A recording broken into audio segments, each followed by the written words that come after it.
Dude, Froggy, you must have just missed it. And I got there pretty freshly after the wreck because I just sat in traffic for a little bit. Noticed that the far right lane was moving the best, so I pushed myself, my MJ self, I pushed myself over to the far right lane. Nice. Ladies and gentlemen, an MJ Morning Show traffic alert update from the WCBS News Radio 88 traffic copter. That's my copter. Yeah, with this sounder circa 1979. All right, so there's an accident on the Howard Franklin Bridge. Oh. Southbound. I want to know what time you came through. We'll get to that in a second. So I-275 South, Howard Franklin Bridge. It's like 4 or 5 cars, and all I can say, schmucks on wheels, or at least one schmuck on wheels, causing what must have been a chain reaction accident. Oh, because man. I saw 2 pickup trucks that were just smashed into each other. One pickup truck was just right up the ass of the other one, okay? Just totally smashed. Then, Andrew's It trying looks like right now emergency vehicles have it blocked completely. All right, so it's gonna suck bad. I'm telling you, I got lucky this morning. Froggy, you got really lucky. Yeah. What time did you arrive right here at the radio station?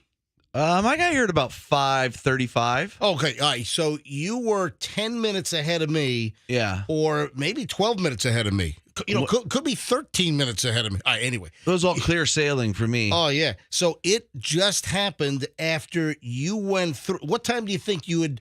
It's just past the hump. So Yeah. if you're on I-275 southbound and you're on the Howard Franklin, after you go over the hump when you get into Pinellas County, so what time do you think you got toward the humpish part of the bridge? What would you say? Probably 5:20, 5:30? 5:30, Okay. 5:28. All right, so I was there at 5:41. It was 5:41 because I know Okay. I looked at my clock. Because I was like, oh, man, how many minutes before the show starts? Right when you see those red lights, you're Yeah. like, oh.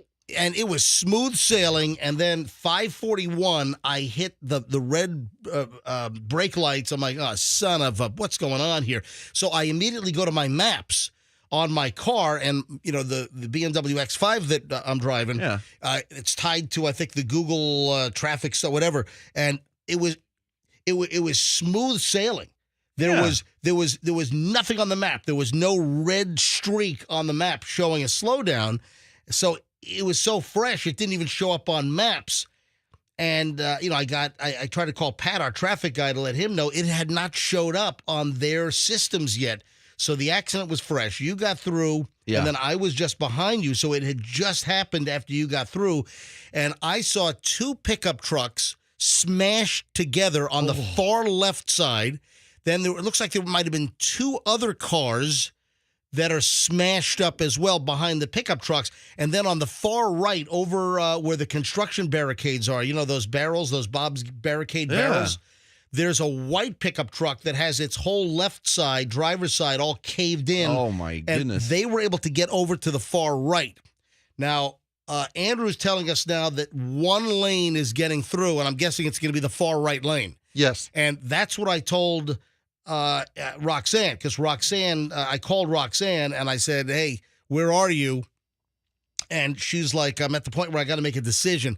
I said, to put in the return. Well, because she could have okay, so she's past the accident now. And I told her, just stay on the bridge, take it, just stay far right, because it's still fresh enough that you should be able to get by. Yeah. And it's going to be a mess, though, because you've got 4 or 5 cars that are all smashed. Let me call Roxanne quickly. Why is this happening more and more often? It didn't happen for like 2 years. The problem is it's happening more and more, but what do I say? If you listen to me start this show, at least twice a week, I'm talking about some maniac ass clown douche canoe driver that is on the Howard Franklin driving like a maniac, weaving and swerving and nearly causing accidents. I mean, I see it countless times. Every week I see multiple idiots on the road, and it must have been some idiot that caused this wreck this morning. Just out of curiosity, is anybody listening that saw the wreck? Now, it happened a little over 20 minutes ago. Is anybody listening right now that saw the wreck and can tell us what happened? 800-990-1047. Again, I-275 southbound. Roxanne's on one? All right, hang on a minute. I wonder, when I drove past, there was a car pulled over. I wonder if somebody wasn't paying attention and just barreled into that car. Where did you see the car pulled over? Off to the left side, there was a car. I told Roxanne that, because Roxanne was like, dude, it's all backed up. Dude, why wouldn't you say this when we're talking about this? Roxanne goes, it's all backed up. And I go, I think it's just a car that's pulled over and people are... Wait a minute. You saw... I saw a pulled over car on the left. Well, duh. That must have caused the wreck. Is that... Oh, my gosh, it's horrifying. Yeah, so there was a car pulled over... Well, I thought that was what Roxanne was referring to. All right, hang on a minute. And I was like, no. All right, Roxanne, you're here now, right? Yes, I'm in the parking lot, but I'm quite enjoying listening to you guys. So it's just relaxing. I'm pretending like I don't know you. Oh, okay. And I'm just driving to my like an office job. You're a listener. You're driving to your office job, which happens to be on the MJ Morning Show. How many cars did you count? I counted a total of 4 on the left. And then one on the right. Yes, Oh, exactly. goodness. But they weren't right next to each other on the right and the left. But the red car was the smashed up one at the end, and that was taking up 2 lanes. And the other 3 cars on the left were all the way pulled over. And you saw the 2 pickup trucks that were smashed together in the rear, right? Yes, the smashed pickup trucks. And you did give me the best advice, because my directions kept telling me I wasn't going to get here until like 6. It kept getting later and later, but staying in that right lane, I got through it relatively quickly. Yeah, because I called Roxanne, I'm like, where are you? And she's like, I'm at I got 30 seconds pointing over to turn. I either have to get on the Howard Franklin Bridge or I can peel off. What wire do I cut, red or green? It's MacGruber! Where are you? I'm like, I have 20 seconds to make the decision. MacGruber! Too late. Why don't you come inside? Roxanne's on the Howard Franklin. She needs to make a decision. She's got to do it quick. MacGruber! Now, I knew that when I spoke to you and you said you were getting ready to get on the Howard Franklin, so you had a choice of either going to the Howard Franklin or peeling off toward State Road 60 towards the airport, right? Yes, yeah. I said, listen, it's fresh enough. Just stay where you are. And what I said, stay all the way in the right lane. Yeah, that worked. That was a good tactic. Very nice. Now, I do think it was because it didn't slow down for me. I was going about 8 miles an hour through there, Yep. and it didn't slow down until I got to the other side of the hump, but it quickly started to pile up. Yeah. Now, I had gotten over the hump. When I was there, I was past the hump, and I was only in about a quarter mile of red brake lights, and we were stopped for a little bit, and then I noticed, the right lane's moving. Let me get on over, because I was like in the third lane or the second lane, and I moved all the way over to the right because I saw it was moving, and that's how I got through. But if anyone is listening, if anyone saw the accident happen, give us a buzz. 800-990-1047. Wonder if I'm right. 800-990-1047. But now, late in the game, Froggy says, there was, would you call it a disabled vehicle in the there you far go. left Roxanne, lane? Didn't I tell you that? What did I say? I said it's just a broke down car. It's not a big deal. Yeah. No, it's not a broke down car. It would be a broken down car. It's a broke down car. It's not it's a broken down car. Didn't I tell you that, Roxanne? You did. I heard about it from Nandy. Nandy called me and he said, "Don't take the Howard Franklin Bridge. No. And so It's a horrible impression. Sorry, but I do have to tell you, I thought you were just being a non-alarmist. I was like, okay, Froggy is just like acting like. So that's probably what happened, Froggy, that there was a disabled vehicle in the far left lane on the Howard Franklin, and then cars barreling at 100 miles an hour, because I see the maniacs just smashed right into that car. I hope everybody's okay. Yeah, our Pinellas County deputy sheriff, the female that drives the big Pinellas County Suburban or Tahoe. SUV? Yeah, she was first on the scene, and they're all kind of catty corner parked, blocking two lanes where the accident is. So she's been pressed into service this morning. Nice. Yeah, I see her almost every morning. I see her on the bridge all the time. Wave It's a female Pinellas County deputy sheriff coming from Hillsborough in the big suburban SUV, and she was the first law enforcement on the scene. Since then, we're hearing that other emergency vehicles are now on the scene, but it's going to be a mess. So at this point, I would avoid the Howard Franklin. Yeah. When we were on there, we could sneak by and get in, and it wasn't too bad. So heads up. All right, Roxanne, come on into the studio. You're sitting in your car. All right, and if anyone saw the accident, I know it happened at probably 5:36, 5:30, somewhere in there. If anyone saw the wreck happen on the Howard Franklin, 800-990-1047 is how you get in. All right, let's grab traffic with Pat. We'll get the latest on what we know, and then we're back in a minute here on the MJ Morning Show. Well, like you just...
MJ and a crew, 6:20 here on Thursday morning. I asked if anyone saw the accident happen on the Howard Franklin Bridge.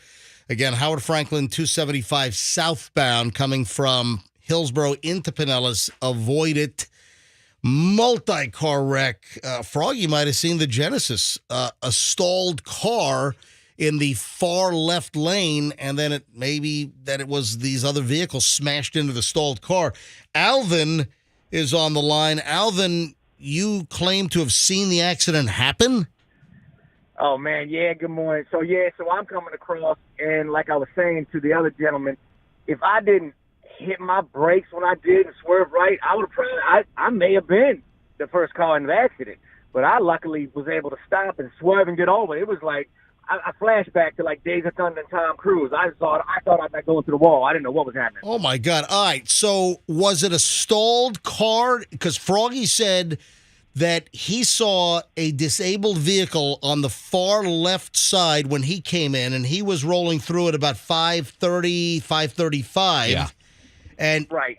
So that's where I was. I was in the left lane, getting ready to move over lane, and that's when there was just a car in front of me. So whether it broke down or just who knows why it stopped. But yeah, I think he's right. so you jerked the wheel. You got over to the right quickly, so you avoided hitting that vehicle. Exactly, and I'm hoping that I didn't, by me hitting my brakes and getting over, I hope I didn't cause anybody else in the other lane or behind me, but I don't think so. Well, Oh my there's God, you like could have caused the whole thing, sir. Your fault, Alvin. All of it. Listen, Alvin, we can't blame Alvin. Alvin had Where's Simon and Theodore? Were they with you? yeah. So, Alvin! Alvin! Sure you never heard of that. Yeah, first time. First time ever. All right, I want to get it straight. You were driving on the Howard Franklin southbound. You're in the left lane, and suddenly car is right in front of you. Correct. You swerve over. You miss the vehicle, but then again, we don't know what happened with the cars behind you. Oh, man. Right. So whether it was, 2 seconds or whether it was like 2 minutes, I don't know. Wow. What time did that happen to you? Oh, I come across every morning around 6:30 or so. 6:30. No, you mean 5:30? Well, yeah. That 5:30. Yeah, 5:30. I'm at work usually by 6 every morning. Gotcha. Okay. All right. Well, Alvin, luckily you missed the wreck and you didn't see the chain reaction that actually caused the multi-vehicle crash. But, man, you were right there and you avoided what could have been you as car number one in the smash-up. I believe so. Yeah, I think so. All right, Alvin, thanks for calling in this morning and thanks for listening to the MJ Morning Show. We appreciate it. Oh, man, you got it. Thank you, guys. Have a good one. Thanks, Alvin. Look at that. I would still like to talk to people that saw the actual smash up, but that was the guy who avoided the potential accident. Whoa, So if it anyone- sounds like I might have been right. If anyone saw it, Froggy, it makes sense that you went through and there was a disabled vehicle in the far left lane. I don't like it. That was Alvin. He swerved to avoid the car stopped as people are driving 65, 75, 85, 95, 105, 115 miles an hour across the Howard Franklin Bridge. He swerved, but then the cars behind, obviously, there was a not so lucky, and they smashed into the disabled vehicle. Oh, and no. There looks like there are a total of 5 vehicles involved. 4 on the left side, and then 1 all the way over on the construction shoulder on the right. But again, if anyone actually saw cars smash each other, 800-990-1047. 800-990-1047. Now, were you trying to say something, or are you just yawning over there? No, I was going to say this makes a lot of sense because if that car was over the hump and someone's just barreling to the top of the bridge, coming down fast on the other side, and it was right. I'm trying to remember how You far had it was a- compared to the hump. You had enough time. You did have enough Oh, time. yeah. Okay. It wasn't like, and even then, the hump, it's not like, bam, you still have... Right, you still have some You still view. have the Yeah. grade, and you Yes. still have plenty of time to get over. That's why I hang out in the right lanes. A lot of stuff seems to happen in the left lanes. Am I wrong? Think Well, back. All I know is a lot of people just drive like maniacs on the bridge, driving too fast. And if you're driving too fast, then you don't have enough time to react if you do have a problem. They got to fix that intersection around there. That's dangerous. I don't like this bridge anymore. I'm going to take another one. There's no intersection on the bridge. Yeah, the one that you go like this. Oh, you mean when we get off? Yeah. Yeah. Yeah. Did you hear that? Can you be a little more Words. Can you be a little more articulate? You know, the one when you Yeah. you do this. Yeah, it's called the Ulmerton MLK exit. Yes, that is. I've almost crashed there because people come over real quick and they go like this, ring, and they go. That's a cluster truck. I'll tell you that right now. You know, I take that exit. We all do every single day, and Yep. every day I say this is challenging to me every day. Why can I not figure this out? It's a mess. It's like which lane actually? Because you have to be in the far right, because then the far right splits into two to exit. Right. It's totally non-intuitive. No. And it's a mess over there. It is. And that's where we had a giant wreck. It was the wreck over there that got us 45 minutes late Yeah. a couple of months back. That's right. All right.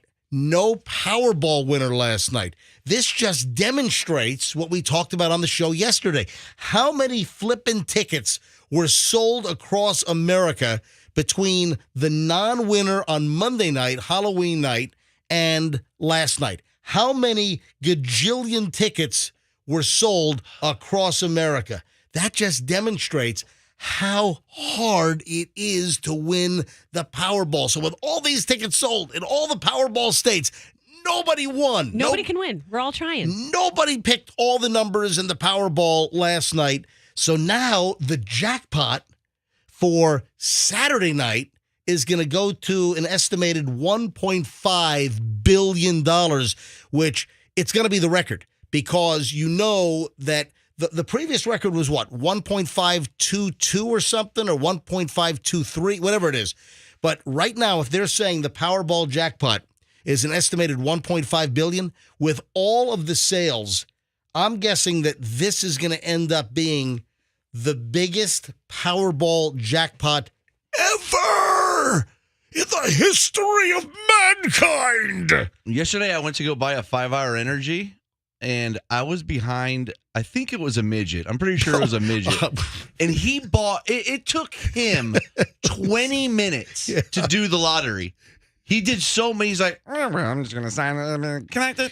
He didn't talk like that. And like he was ordering tickets. I was about to punt him. Was he below the counter? Could he? No, barely. Was he like, I think he might have been 4'2" or 3. jumping up? I want that one. That one. But that's. I mean, where was this? It was at what's the name of that place? A Shell station that I always go to. Yeah, in Town and Country. Yeah, and then Mike is behind the desk always. He's like, please, you drink these 5-hour energies a lot. You're on a first name basis with the guy at the Shell convenience store. Well, I'm a Mike. He's a Mike. Oh, okay. But this midget what was. Does he have a name tag? Yeah, he does. He was taking forever. I stopped calling the guy a midget. Sorry, little guy. That's little politically incorrect. Sorry, Shane. Sorry, Dave. Yeah. But he was a little guy, and he wanted to win, boy. And Shorty Shane and Dave the Dwarf, they didn't sound like. Hey, everybody, it's me. They I'll don't, take all the lotto tickets you have. they don't sound like that. No, they don't. They have really deep, manly voices. It's weird, isn't it? Don't sound like that. Is that a certain variety of midget that sounds like that? We stop saying Well, that. little person. Is that like a? You know, we're the ones with the high voices. That's the Dorothy and the Wizard of Oz. That's the progeria voice that you also do. Yes, I have progeria as well. I don't think that they. I'm 7, but I look 70. Anyway, where the hell was? Oh, I don't remember. You just derailed me. You just caused an Now, you were accident. talking about Powerball, and I told you about the midget. Powerball, an estimated 1.5 billion. And I know what I was saying. That I'm pretty sure that this is going to end up with the inflated amount of ticket sales between now and Saturday. I'm going to guess that this is now going to end up registering as the largest Powerball drawing of all time. Number one. Right now they're saying that it's just shy of the record, but it's by maybe a couple of, $1 million. So I think it's going to end up going over. Saturday night, the Powerball is back. Is there a chance that nobody wins the next couple of times and we end up at $2 billion with Powerball? I mean, there's a chance. But again, How high could it go? Could it go to $1 trillion? It could go to $1 trillion if nobody wins. I'll play then. That'll shut down America. Over the next 3 years, it could get to $1 trillion. Oh, Yes. can you imagine? $1 trillion. They can't fit the zeros on the billboard. The point, though, is that the odds suck. And with all of the Americans buying tickets from Monday night to now or to last night, no winner. And that just demonstrates. We, on yesterday's program, if you missed it, I try to draw an analogy or paint the picture. And I said, listen, the odds of winning Powerball are 1 in 292,300,000. And there are a couple of What did the guy say about the semi-trucks? Well, hang on. I'm about to bring that up. Yeah. And I said, I want you to envision this when it comes to Powerball. Imagine 292,300,000 ping pong balls. And imagine a container large enough to hold 292,300,000 ping pong balls. Mm-hmm. And let's say you put a little black dot on one of the ping pong balls, and you have to jump into the giant container, this giant pool that can hold 292 million ping pong balls, and you have to close your eyes and just reach in and swim around and just grab the one ball that has the little black dot on it out of the 292 million plus ping. I mean, just imagine that. So I said on the air yesterday, I said, can somebody do the math? We know what the size of a ping pong ball is. We know the official dimensions of a ping pong ball. What size container, when you try to figure out volume, what size container would you need to hold 292,300,000 ping pong balls? And I asked the listener to do the calculations, like some kind of, NASA math whiz from that movie. Yeah. Those ladies, the NASA scientist ladies. What's that movie? What was that movie, that astronauts movie? You know what I'm talking? No, yes, no. I do. It's not Houston, we have a problem. No. But it's the one where the ladies, they were the math wizards at NASA. You know what I'm talking about? I know exactly what you're talking about, but I can't think of the movie. A listener called up yesterday and said that, what was it, Hidden Figures? That's right. Was that the movie? All right. So a listener calls up and says you would need 174 tractor trailers. So the big 53-foot tractor trailers, say Walmart, McDonald's, the big roadway, the big... A semi-truck. A semi-truck. You would need 174 of the big semi-trailers, 174, and all packed to the gills with ping pong balls. And he claims that would be enough to hold 292,300,000 Powerball ping pong balls. And that's just the analogy. You got to, out of 174 packed trucks, wall-to-wall ping, you got to pick just one ball out, and that would represent your chance of winning. Now, what if they were basketballs? Can you do that math? We stop. What if they were BBs? Yeah, or a little marble. What if they were lemon yeah. heads? Yeah, let's have a listener call and do it for lemon heads now. Yeah, why not? Lemon heads. Or cherry clans. All right, folks, just getting rolling here on a Thursday, and we'll get to the early chunk of the morons in the news next here on the MJ Morning Show on Q105. Hot tip.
Rizzy or Jardigan's commercial or some made-up drug name.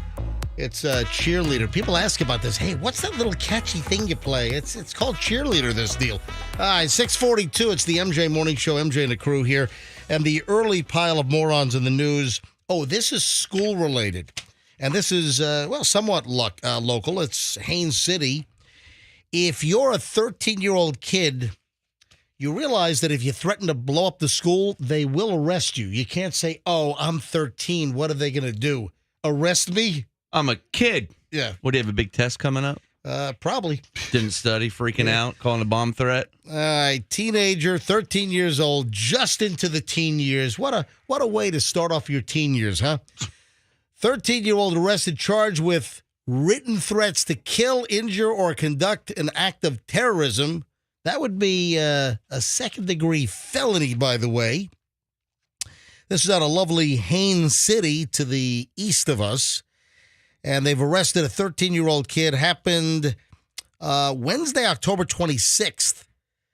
Graffiti was found in a girl's bathroom at Boone Middle School with the message, I'm gonna blow up this school. Ooh, that's not good. There was also a date written beside the message, November 5th, 2022. Which is Saturday. That would be a Saturday. Mm-hmm. Wait a minute. Well, that was a courteous terrorist if they're going to blow up the school on a Saturday when no one's there.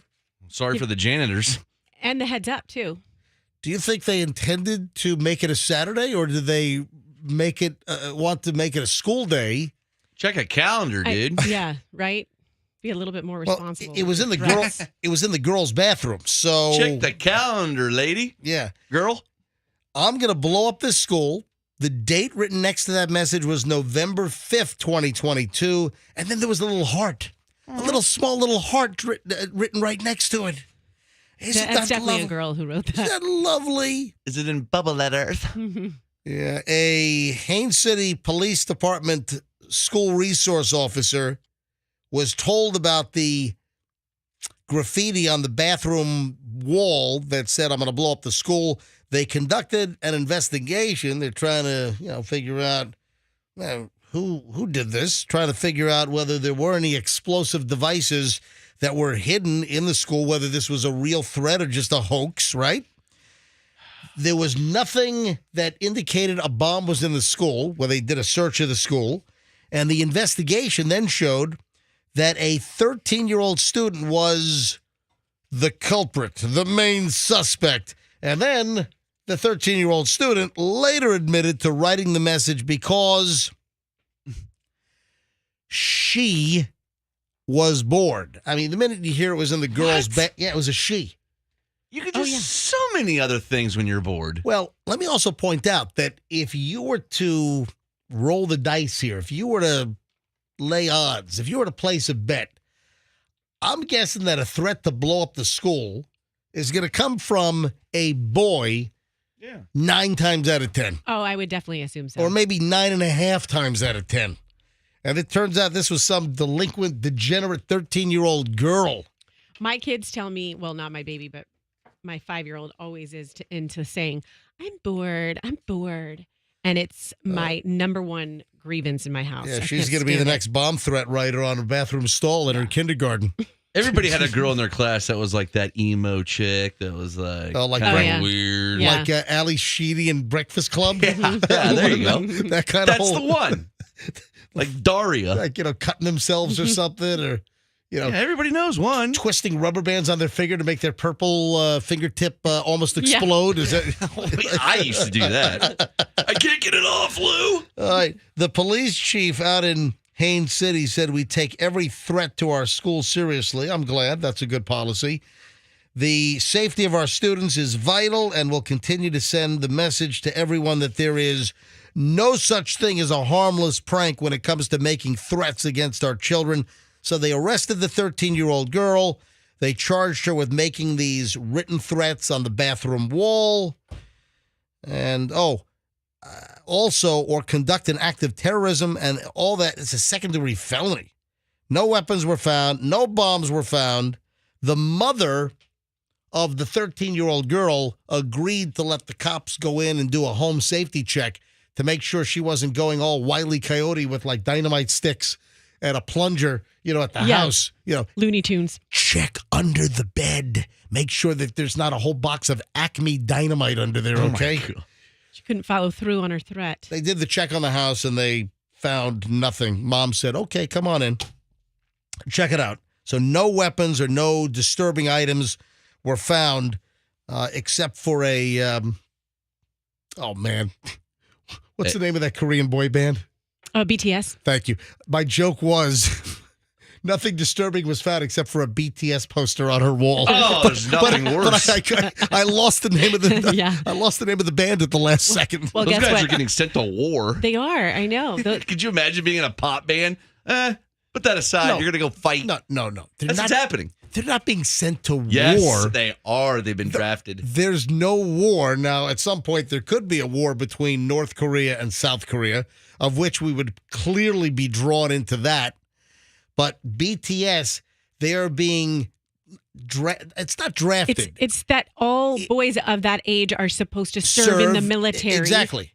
In South Korea. So a lot of countries do that. Like man. Israel, I think, does Germany still do that? I mean, a number of countries require that males of a certain age, generally it's 18 to 20 or something, that you have to serve some time in the military. And the boy band, the Korean band BTS, those boys all are going to have to serve in the Korean military. Could you imagine Justin Bieber having to go serve first? I guess that the BTS touring is going to be on hold for a little bit. I'm gonna throw a grenade. Woo! Woo! I just blew up someone. They're going to come out of the military service sounding like this. We're BTS. Right? We got the thickest skin ever now. No, they're going to age. They're going to get older. They're going to lose their boy band noise. Oh, absolutely, yeah. Yes, I Roxanne. banned BTS in my house because Why? my nanny loves BTS, and I'll catch her showing my kids BTS videos, and I'm like, no. Is this the hot nanny? Andrew, what's the biggest BTS song? Do you have any idea? I'm sorry, I don't. Whatever. You're the biggest fan. BTS. You have a BTS most popular song. How old is your nanny? What is she, 30s? 12? No, She's a hot one, though, right? Your nanny is 30 and won't stop listening to BTS songs? No. And I catch them all the time. And then my daughter will sometimes mention BTS. I'm like, don't talk about that. That's not, talk about, head, shoulders, knees, and toes. Have you heard about the band IBS? They're from Russia. They're really good. And just so you They know, can't stay on the stage very long. for they have to run to the bathroom all the All time. right, guys, we'll be back. Take a break. Bring them out for an encore. No, they're still in the restroom. Hey, be right back. Be right back. IBS. Everybody's chanting. But the BTS Korean band, it's a South Korean boy band, BTS, and it's like a current day Korean version of like Backstreet Boys or NSYNC. It's the whole boy band concept. That's what BTS is. Yes. And you've got a 30-year-old nanny that is obsessed with BTS? She's obsessed. She said, and I talked to her about it because I know she cares about them. I mean, listen, by you not knowing their name, MJ, there are BTS fans right now that hate your guts because how dare he not know their name? I like it's disrespect. IBS. I like the intestinal bowel issue. Irritable bowel syndrome. It's going to start opening up for them when they come back from Army. Yeah, let's just rename BTS IBS. I like it. Froggy's onto something. All right, everybody, thank you, Cleveland. I'll be right back. I'll be right back. I gotta go to the bathroom. Yeah. Everybody just wait. And Froggy, you have IBS, don't you?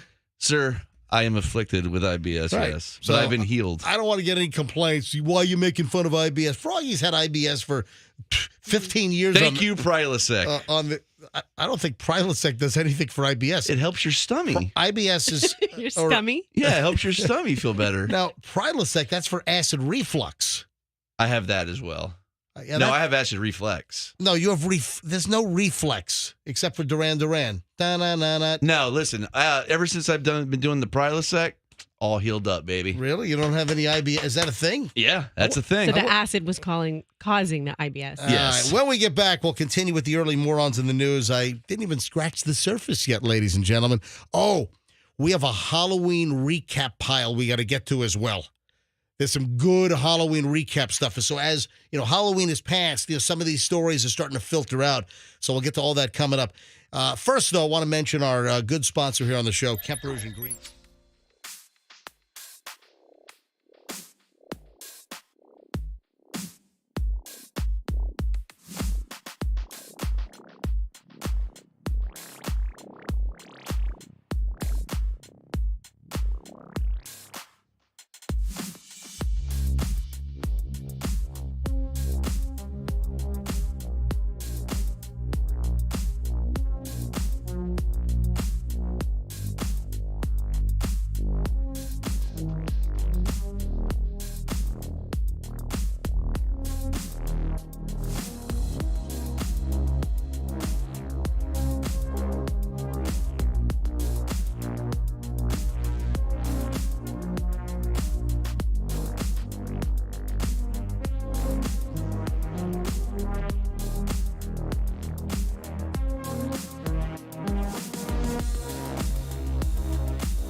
Are you ready for your homework assignment at around 7:30 this morning? Are you ready to give us the details of your investigation after you brought a ridiculous urban legend story to our show?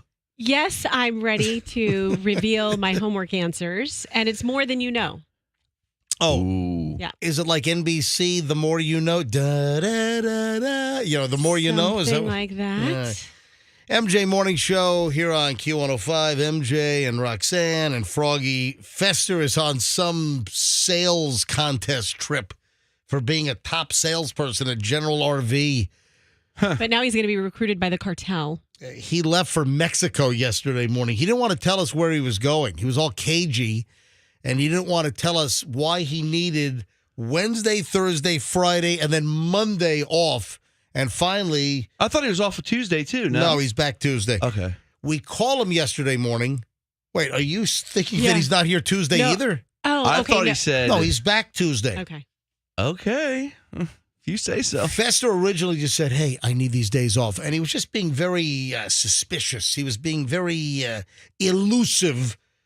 And I didn't really press him. And then finally yesterday, we were like, where the hell did he go? So we call him up. The first time, it goes right to voicemail. Second time, he picks up, and he's at the Miami International Airport, which is a place on earth that I try to avoid at all costs. Quite a hub. If you can avoid the Miami International Airport, avoid it. It is, it's... The customs line are always fun. You know what's incredible is that in the state of Florida, we have probably the best airport in the country. Oh, yeah. And We do. then one of the worst airports in the country. So the best airport in the country is the Lakeland Linder Airport. No, I'm kidding. Yeah. The best airport in the country, as far as I'm concerned, is Tampa International Airport. When you come home to Tampa International, you're like, thank God I live here. It's just so welcoming. The bathrooms won awards. What else do you want? TPA, or for pilots and flight attendants, KTPA, Tampa International Airport it's just the best. And then you just go 4.5 hours south, 5 hours south, and Miami is just a bleep show. I mean, it sucks. But every time you go to the Miami airport, you will see some kind of rapper waiting for their luggage with a bunch of jewelry on. Or if you were there yesterday, you saw Fester with a whole bunch of rappers. Yeah. Candy wrappers. Yep. Yeah, right. Milky Way. Three I've Musketeers, 100 grand, Kit Kats, all kinds of stuff. I watched a documentary. Oh, wait a second. Yeah. And nachos. Oh, yeah, please. He's not just going to stick Lay's candy. potato chips, Swedish fish. He's going to tear up that Hudson News with their snacks. He's going to just inhale the whole Hudson News in his face. What were we going to say? I was watching a documentary on the Mexican cartels, and Fester sort of looks like he could be a leader of a Mexican cartel. He could be not El Chapo. He could be El Gordo. El Chunko. Oh, if he had been, he would make a great cartel gang member, I think. Yeah. But I think he's going to be fine. I just find it weird that he went to Cancun with a bunch of fat salesmen to party with. It just doesn't seem fun to me. Now, the whole Mexican cartel deal, I don't think a lot of the danger Will Robinson crap, I don't think that really hits the... You know Fester's going to go out into the city? I don't think that it really hits the touristy areas of Cancun. No, but if you go and venture out... I think around on the West Coast, I think there have been some issues around Mazatlan and some places over on the West Coast of Mexico. Oh, Anyway. I just Googled it, and it says cartel ambushes Cancun airport. Oh, really? That's one of the searches. Oh, yeah, it's a gosh. popular search. Wait a Okay. second. Hang on a minute. No, is it a story or just a search? Well, I mean, if it's a search, Oh, it's go probably to a it. story. Well, find me a story where the Mexican drug cartels ambush tourists at the Cancun airport. Oh, a bunch of them just came up. They're No, all there are no- within the last 6 months. There are no stories. Yeah. Give me a headline. Okay, I'm going to read Come you on. 3. A Mexican cartel ambushed a Cancun traveler. Cancun airport gunshots. Are you serious? Loud sugar stampede in Mexico. League City family gets caught in chaos at Cancun airport. But is that drug related? Is that cartel related? Well, the first 3 were. Yeah. Yes. Oh. U.S. officials warn tourists to be alert after alleged machete attack on American in Cancun. When did that happen? Jeez. It'll take a big machete. That's to take within the out- past 2 weeks. That's where Fester is. And a hurricane? Where's the hurricane at? And then we had to inform Fester that like a tropical storm Lisa was headed his way. Like, really? Yeah, what? What? This one is, this is 2019. Well, But, what is it? but it says the new breed of Mexican drug cartels known for dismembering their victims. Yeah. I've Who seen are those turning videos. Brit holiday hotspots, Cancun and Playa del Carmen, into war zones. Yes. Holy crap. Who wants to go to Mexico? And I haven't, Hold on. Fester hasn't posted any pictures. Maybe he's chopped into pieces as we speak. He already is. He's quartered like a pig. His leg is like a giant human turkey leg at some Mexican state fair right now. It took longer to cut him than I thought. All right. Hey, if you're a parent and you got a college-age kid and they're away at college, they're living in a dorm, listen to this. This will be comfortable for you.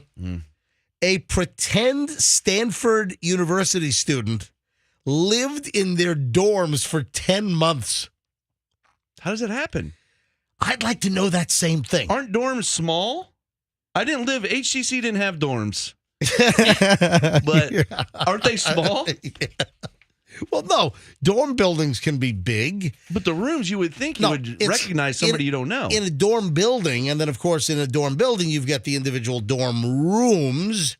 Do you know what dorm actually stands for? I don't know. They sound horrible to me. Froggy, what dorm is short for what? Dormitorium. What is it? Dormitorium? It's not dormitorium. Sounds like it would make sense, though. No, it doesn't. Dormicatessa? Don't talk about the moratorium on the dormitorium. A dormicatessin? Yeah, Dormicatessa. Can I get a good roast beef sandwich at the? Get some boar's head. All right, let me get a good Carnegie Deli corned beef sandwich at the Dormicatessin. No, it's dormitorium. No, it's not dormitorium. It's dormiservatory. No, it's just dormitory. Oh. There's no on it. You're thinking of pretty sure it's Nexium. dormitorium. All right. Anyway, listen to this. Dormitory. Okay. What does it stand for?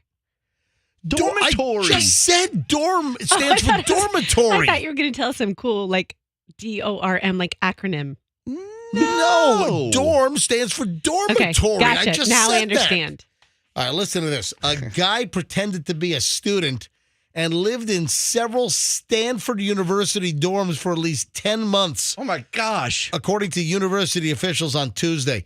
The university's Department of Public Safety, the campus cops, they cited a man for violating the law the first time that he was found living in a dorm in December of 2021, but that didn't stop him. He went back. Since then, campus police officers have obtained multiple stay-away letters. How about a trespass warrant? How about you arrest the guy? My sister works there. I wonder if she knows him. So he had multiple stay-away letters, which is, they say, a prerequisite to citing somebody for trespass on campus. Is this like California wimpy crap? Why are you messing around with a stay-away letter? Oh, yeah, right. We don't want to hurt their feelings right off the bat, so we give them kind of a lighter stay-away letter, and then, if we've got to give them a trespass, you hit them with a trespass warrant immediately. It's like the same issues they have with squatters. You load heads? What's wrong with you? Total load heads, man. So they weren't able to locate the man until last Thursday when they gave him another stay-away letter and removed him from campus. How many times are you going to just trespass the guy? Arrest him. Yeah. Did he go to class? What did he do? Just sit in his dorm? According to a spokesperson for Stanford, Dee Mostafi, who is a Stanford spokesperson, she said the university has protocols and policies to prevent non-students from entering and living in the dorms. Oh, yeah, sounds like it's really working. The guy was there last December, and he's been there ever since, and you're just giving him another little, oh, please don't come back letter. What is the matter with you people? Was he college age? Or was he an old man? He was 74 years old. No, I'm kidding. I hang on a minute. Let me get to the details How long here. are you guys going to take in the shower? Now, the man's persistence and ability to integrate himself with our student community has made it clear that gaps exist in school protocols. Oh, you think? Wow. How about you treat this as a threat the first time around and you throw the book at him legally? You idiots. Some staff in individual dorms were notified of the man's presence, but There were no broad communications about him to all Stanford residences. What are they doing? Can you imagine? Hey, does this make you feel comfortable if you've got a kid that goes to Stanford? No. She said the university will review its procedures to prevent such an incident from happening again. All right, they got to toss out, like in New York and California, and they got to stop with this light on crime stuff. You've got a guy that's trespassing in a dorm. That needs to be taken very seriously. And the guy's living in one of your dorm rooms and he's not a student for 10 months? And you guys are just giving him a little slap on. Oh, you know what? That's not nice. Please. Stay away. Please don't go in your dorm. College campuses are weird like that. They'll let you. I can remember being in college and there would be almost fights because people would be out there preaching about something that the college students don't agree with. They got to just stop being all namby-pamby, and you got to say this is a clear and present danger to our student population and those living in the dorm, and they're giving them little, oh, please don't come back letters. No, you cuff the guy, and you hit him with the biggest possible charges. And tase him. Why not? Tase him, too. Don't tase me, bro. Hey, that was college. Yeah, that was a college. Wasn't that Gainesville? Was that University of Florida? That was Gainesville, right? The don't tase me, bro. Tase me, bro. Aren't they supposed to be smart over in Stanford? Yeah, Stanford's a very, high-end university. That's where my sister professes. Hold on. Or she's a professor Wait a minute. Your sister is a professor at Stanford in California? Yes. Well, she was a doctor, and she talks about genetics, I guess. I don't know. Have you noticed the three of us all have really smart siblings? And then we're all in radio? Mine's really, really smart. So you're saying I'm stupid and my brother's smart because he's a plastic surgeon? But my sister talks the same way your brother does as a doctor. They start every sentence with, okay, so, and then it's and they talk slow. All doctors. It's amazing. Froggy doesn't even know how to say dormitory, and his sister's a professor at Stanford while we're talking about the dormitories. That is hysterical. Pretty sure it's dormitorium still. That's still not sure. It sounds right. Dormitorium. Sounds right. Man, I got so many more idiot stories today, and there is a great Halloween follow-up pile that we got to get to. Roxanne had a homework assignment because Roxanne brought in this ridiculous urban legend story. And I said, that is ridiculous. That is fake. It's phony. Get a hold of the sheriff's office and get a statement on this crazy story you brought me. And you have a report? I have a report. All right, Roxanne apparently has done her homework, and it's coming up next. Stand by. You got the MJ Morning Show here on Q105.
Pat, our traffic guy, just rolled in with breaking news.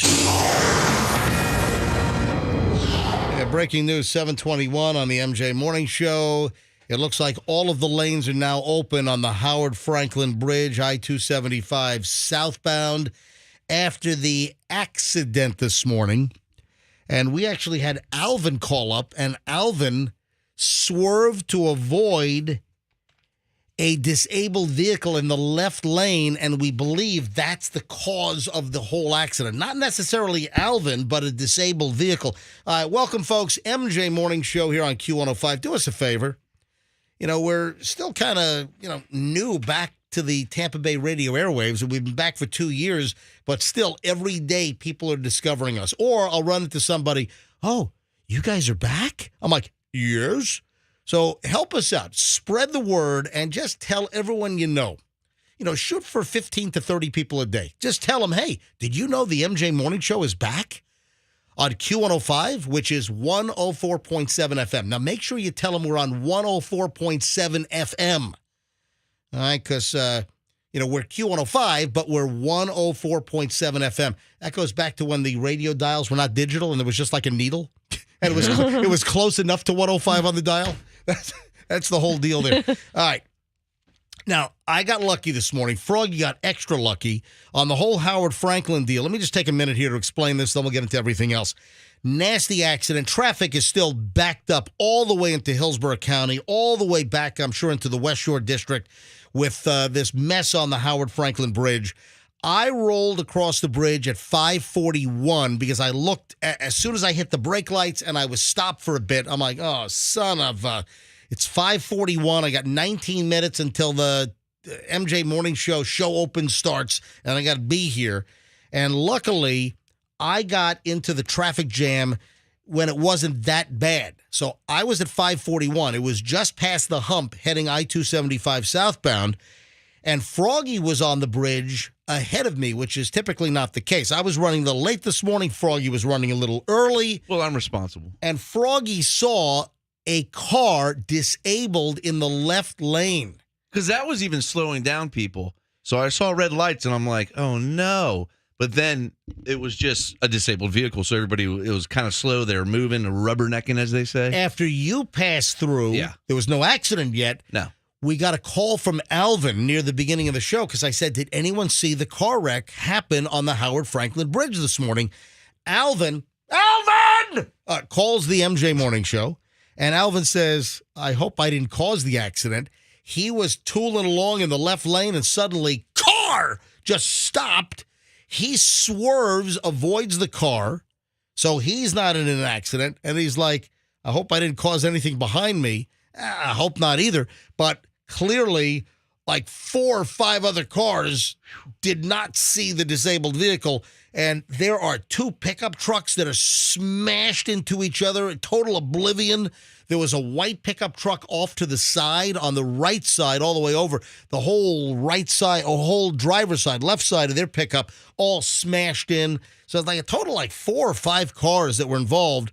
And I saw it, and it had just happened. And there was already that Pinellas County deputy, every morning virtually, between all of us driving over from Hillsborough, we see the Pinellas County big Suburban or Tahoe, whatever that thing is, the big Chevy SUV. There's a Pinellas County deputy sheriff. It's a woman that is on the bridge every morning, and we see her almost every day. So she actually was the first law enforcement on the scene, and she pulled her vehicle kind of diagonally to block 2 lanes with her flashing lights on. So that's the whole Howard Franklin deal from this morning. Happened at about, we estimate it happened at 5:35. Yeah. Right after Froggy passed through is when we think the accident happened. And thank God Alvin didn't get hit, because a squirrel being in an accident like that, I mean, it would probably die. And that would be sad. It's a chipmunk. Chipmunk. Alvin's a chipmunk, dude, not a squirrel. I was sitting here thinking, is it a rat or a squirrel? What the heck is he? Chipmunk. Chipmunk. There it goes. Thanks for blowing my joke. All right, so that's the deal on the Howard Franklin and I-275 southbound, but all lanes are open now, so they must have gotten all the vehicles off to the side, or wreckers have taken them away. Roxanne, I gave you a homework assignment, which we'll get to momentarily here on the MJ Morning Show. So stand by. First, though, Powerball. It is going to be at least $1.5 billion. Now, the noise they're making now is it's the second largest Powerball jackpot in the history of Powerball. Well, I'm going to predict right here, right now, that by the time the drawing occurs on Saturday night, that this will be the biggest Powerball jackpot in history because there's going to be a frenzy to buy these tickets. And again, as we discussed on yesterday's program, the odds are so awful for somebody to win. Just look at how many tickets were being sold across this country from Halloween night with no winner, Monday night, to last night's drawing. How many tickets were sold all across the U.S. and 0 winners? Tons. Yeah, a lot. I would say you're asking how many tickets sold? Oh, I don't know how many tickets. I'm Oh. sure they could tell you. Yeah. I'm asking. It was a rhetorical It was- question. It was a rhetorical Oh, question. Okay, I thought it was a quiz. Yeah. No, I didn't Just study my because- rhetoricals. Just because you're doing a presentation soon and you had a homework assignment doesn't mean there's a quiz. How many tickets exactly were sold between Monday night and last night? No, I wasn't asking that. It was rhetorical, Rox. Come on. Okay. Here's I'm the at school story. right now. That's what I feel like. No winning. What'd you say? I feel like I'm in school right now with my homework, and like Froggy said, it just feels like quizzes all around me. We're going to get to Roxanne's homework assignment in just a minute, but the winning numbers last night were 112, 152, 99, 89, 72, and the Powerball was 2,400. Oh. So those were the winning. No, I don't care what the numbers were. Anyway, 2,400? no, I'm kidding. None of those numbers were real. I was going to say, is that? There's no 112 in Powerball. I've never played. I don't know. I was going to say 2,400. Those odds are Hold not. on, you thought I was giving out real numbers? What do I know? I don't gamble. No winner last night, so now the jackpot is supposed to jump to $1.5 billion. Now, the world record for Powerball is a jackpot from 2016, and it was $1.586 billion. Should easily pass that. Oh, come on. Absolutely, Andrew, because if we're at 1.5 billion now, the 1.586, that's just 86,000 more dollars. Yeah. Million. No, because the 5 would be, oh, I'm sorry, 500. You're right. Thank you. You messed up. I was wrong because, the 5 would be 500 million and then the 86 would be 86 million. Thank you. MJ, Correction. Thank you. So easily, with the number of tickets that are going to be sold between now and Saturday night, this is going to climb, I would imagine, to one. And they're going to try to shoot for that because they want to, trust me, they want to say at Powerball, this is now the largest jackpot ever in the history, ahead of the 2016 $1.586 billion Powerball jackpot. MJ, what if America united and didn't play for 10 years? All right, nobody played. All right, where would it go to $1 trillion?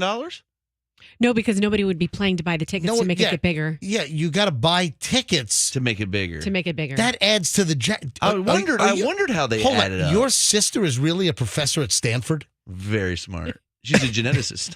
Dude, if no one buys tickets, then no money go into the coffers. Oh, that's how they get the money. or What do you think? It falls out of their butts? I don't know. The power butt jackpot.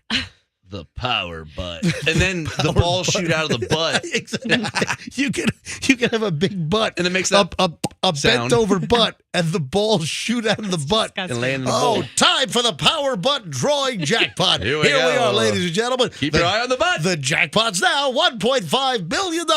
Here's the first ball being shot out of the butt. My God, I You just need the pop sound. I that you just have. thought of the Winona Ryder episode of South Park.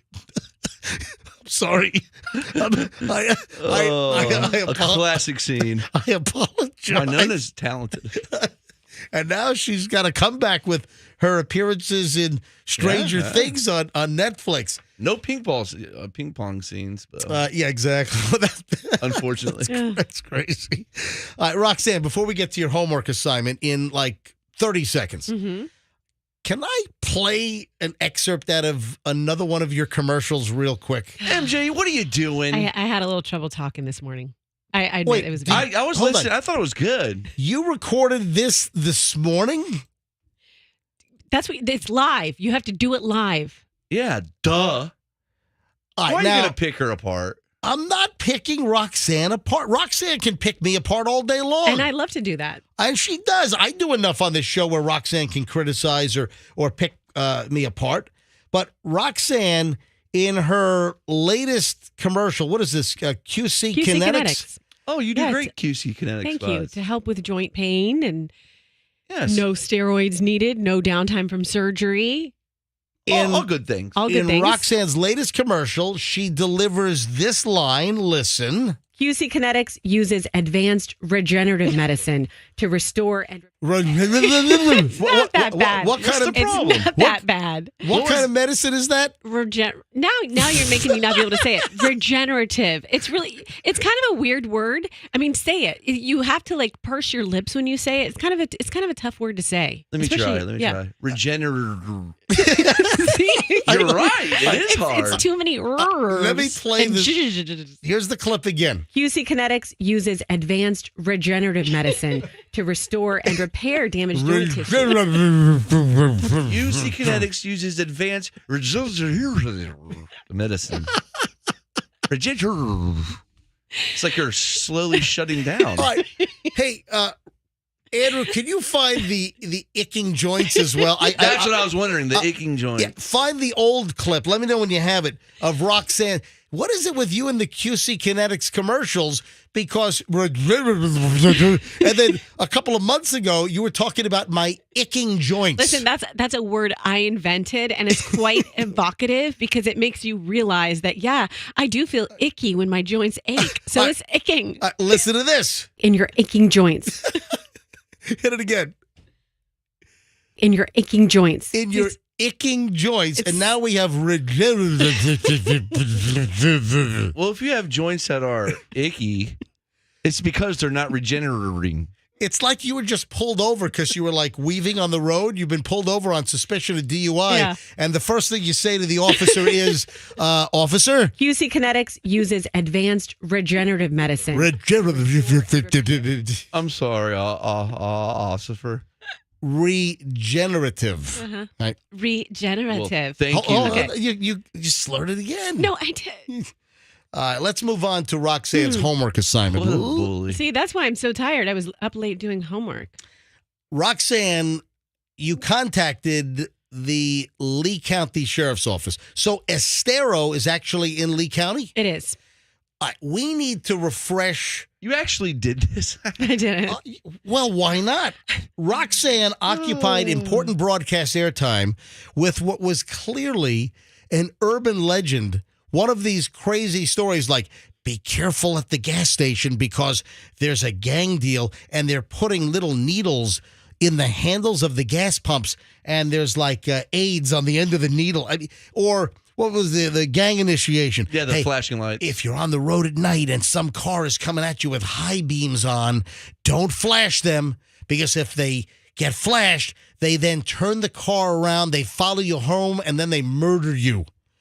That's that's urban legend stuff. And then, Roxanne, can you reiterate the story that you told us on the air? Yes, I received a text on a group text with a number of my girlfriends. Mm-hmm. And it basically says to all my Florida girls and moms of teens and kids, pay attention. And this is a good friend of yours. Yes. And how many of your girlfriends are in this little text group? 4 or 5. And you share just all kinds of stuff? Yeah. Mommy tips? No. Well, what do you guys? What do you talk about? No. This is a group of girlfriends. Their kids are older than mine. All right. So no mommy tips. Anyways, yesterday my mom's coworker's daughter went to Barnes & Noble in Estero. This is the text. This is the text. And this is a warning to the whole group here. Mm-hmm. And your friend got a hold of this from somewhere and decides to share Copy-paste it. Yep. This huge warning. And she needs to warn all of you immediately about, well, go ahead. Yes. And the 19-year-old got a book from Starbucks, went to Starbucks for coffee, book from Barnes & Noble's, went to Starbucks for coffee, and she was reading, and all of a sudden a strange man came up to her with a bouquet of flowers, told her she was absolutely gorgeous, wanted to give them to her. She didn't smell the flowers. She just said thank you and put them on the table. And she looked around and noticed a large van with 2 men standing outside of it. Oh my gosh. And the man had no tags. And she knew no tags on the license plate. Right. Or I'm sorry, no license plate tags on the van. Maybe Right. it was the wet bandits from Home Alone. Two burly guys standing next to the van after flowers were given to this woman at a table at Starbucks. Right. And she knew something wasn't right. She started to feel sick. She called her mom. Her mom told her to go inside and get help. And the girl was able to put her mom on speaker because then she passed out as she walked through the door of Starbucks. And her mom started screaming through the speakerphone for anyone to help. And thank goodness the woman's okay. But apparently Estero is a really nice area. And this is all in the text. And there's one problem with this story. And when Roxanne told it yesterday that her friend sent this story, I'm like, Roxanne, this reeks. This has all of the earmarks of a stupid internet email chain urban legend story. This is phony. This is fake. MJ, did you know if you drink soda and eat Pop Rocks, it'll make your stomach explode and you'll die? Did you know that? Pretty sure that's true. I know a guy who knew a guy. Roxanne, how quickly, when you read this story yesterday, did I say, this is fake? oh, your BS meter just sniffed it out immediately. Oh, that was condescending. Just like that. Yeah, you're being condescending, aren't That was you? a little condescending, a little bit. I mean, clearly, this is a bogus, dumb internet urban legend story. This is like Froggy, you pointed out yesterday. Oh yeah, be careful if you're drinking in New Orleans because you might end up in a bathtub filled with ice. You wake up and your side hurts and you look down, you got all kinds of Frankenstein stitches. They stole your kidney while you were out. Or the maids stole your camera when you were out of the hotel room. No. They didn't steal your camera. And took pictures of toothbrushes in their butts. No. You got to tell the story right. How's it go? The urban legend for that is I'm pretty sure that's what it was. the urban legend for that was that somebody was kind of rude to the maid staff at a hotel, like on a trip to like Mexico or to like some Caribbean island. Yeah. And they got home and they developed their film. This story goes back to film days, even prior to the digital cameras and camera phones. And they got home, they developed their film, and the maid took a picture of their toothbrush jammed up her butt. That's what I said. No, you said that the maid stole their camera. If they took it for a minute, it was in her possession, so legally she probably stole it for a little bit. The camera was in the room. They just used the camera of the tourist to take a picture of it. Have you ever heard that one, the toothbrush up the butt? I mean, that's been around for 30 years. I can't think of it anymore, at least. but there's tons. But Roxanne, sniffing, the whole story is that allegedly the woman is given the flowers. She sniffs the flowers. They're knockout flowers. So she would fall unconscious. She'd be knocked out. And then the 2 men would then stuff her in the van and kidnap her. But this is totally fake. So what did I ask you to do on the MJ Morning Show yesterday? Well, you asked me to call their public information office in Lee County, or you said Estero. I said, find out if Estero has their own police department, or find out if Estero is served by the county sheriff's office, and it is Lee County, it's right? Lee County. All right. So what'd you find out? I talked to Jessie. I was still here at the station because you actually wanted me to record my conversation with her. Yeah. But she didn't have any information. They had to research it when I initially called her. So I sent her. Now, what happened? You called a woman at the Lee County Public Information Office, and you said, hi, this is Roxanne from the MJ Morning Show on Q105 up in Tampa. And I have a story about a woman sniffing flowers at Starbucks after reading a book from Barnes & Noble, and a van was waiting to stuff her in there after she fell unconscious from So you told her the whole story. I told her the story, and she said did you tell her that your co-host, that MJ thinks this is total BS and a total internet urban legend story? I actually told her, I said, MJ from the MJ Morning Show has been perpetuating this. And Stop it. I just want to see. Cut the crap. You brought it to us. And I want to see if it's true or not. I don't believe that it's true. Now, I'm holding an email here, and it was Anita? Anita. Did this come from Anita? Irreverity. Yeah, Iriarty. who is a captain in public affairs in the Lee County Sheriff's Office. And why don't you tell us the email that this captain sent you with your inquiry with this goofy urban legend story? So Anita hit me back and she said, we have researched calls for service and the validity of this rumor. I did present it to them as a rumor. And she said, we cannot locate any valid information to prove that this incident occurred. It didn't occur. Now, were they not aware that this is floating around using a town, Estero, in Lee County? Yeah, that's why I had to let her know that. Yeah. Okay, so then... So are we the first ones to alert them that this urban legend is going around for Estero in Lee County? But I forwarded you that, or she responded to me with that at 3:20 p.m. Obviously, I was no longer here, so I couldn't call her to talk about it with her. Yeah, here's the email. I'm holding the email up to MJ TV right now. So if you're watching MJ TV, you can even see the little sheriff's badge and the signature on the email for the homework assignment that I assigned to Roxanne. We've researched calls for service and the validity of this rumor. We cannot locate any valid information to prove this incident occurred because it didn't. Because it's urban legend garbage. But there's a follow-up. Oh, I'm sure there is. Late last night, a woman was stuffed into a van. All right, go ahead. At 5:30 p.m. yesterday, Anita reached out again and said, out of an abundance of caution, we have decided to follow up on this incident. Oh, no. So now you're sending them on a wild goose chase in Lee County. Like, they have enough to worry about in the aftermath of the hurricane. Come on. And I'm sending good resources to Barnes & Nobles in the area. It's just Barnes & Noble. Okay. It's not Barnes & Nobles. It's just Barnes & Noble. All right? Wow. All right. Now, it is important for them to understand that this is circulating and that they're probably going to get further. They need to know that a town in Lee County, Estero, is being used in a stupid urban legend story and text that's floating all over the place. Every time this gets circulated, they change the town. Yeah, listen, I'm sure this story has been dozens or hundreds of different cities or towns. And little variations. Yeah. And this story's been around. I heard a variation of this story 15 years ago. You know what? Like, how does this get started? Like, someone just trying to be creative. They watch the movie Taken with Liam Neeson. Because you have people out there that just want to stir up crap and see, hey, can I get something going? Can I just invent something and turn it into some type of viral deal? People just sit around. They want to just make things happen. And that's all it is. That's how these things start. Or 13-year-olds. Yeah, that could be. I think this is beyond a 13-year-old. But this urban legend, a variation, this has been happening, this one here, 15, 20, it's been a while that we've heard that. All right? So we cracked that case. Yeah, but they're following up now, so you don't know. Zoink, Scoob! And I would have gotten away with it if it weren't for that meddling Roxanne. We didn't crack the case. There's no case. I knew right off the bat this was bogus. This was total BS. But I am reading that the toothbrush in the butt is real. It is not. The toothbrush in the butt is not real.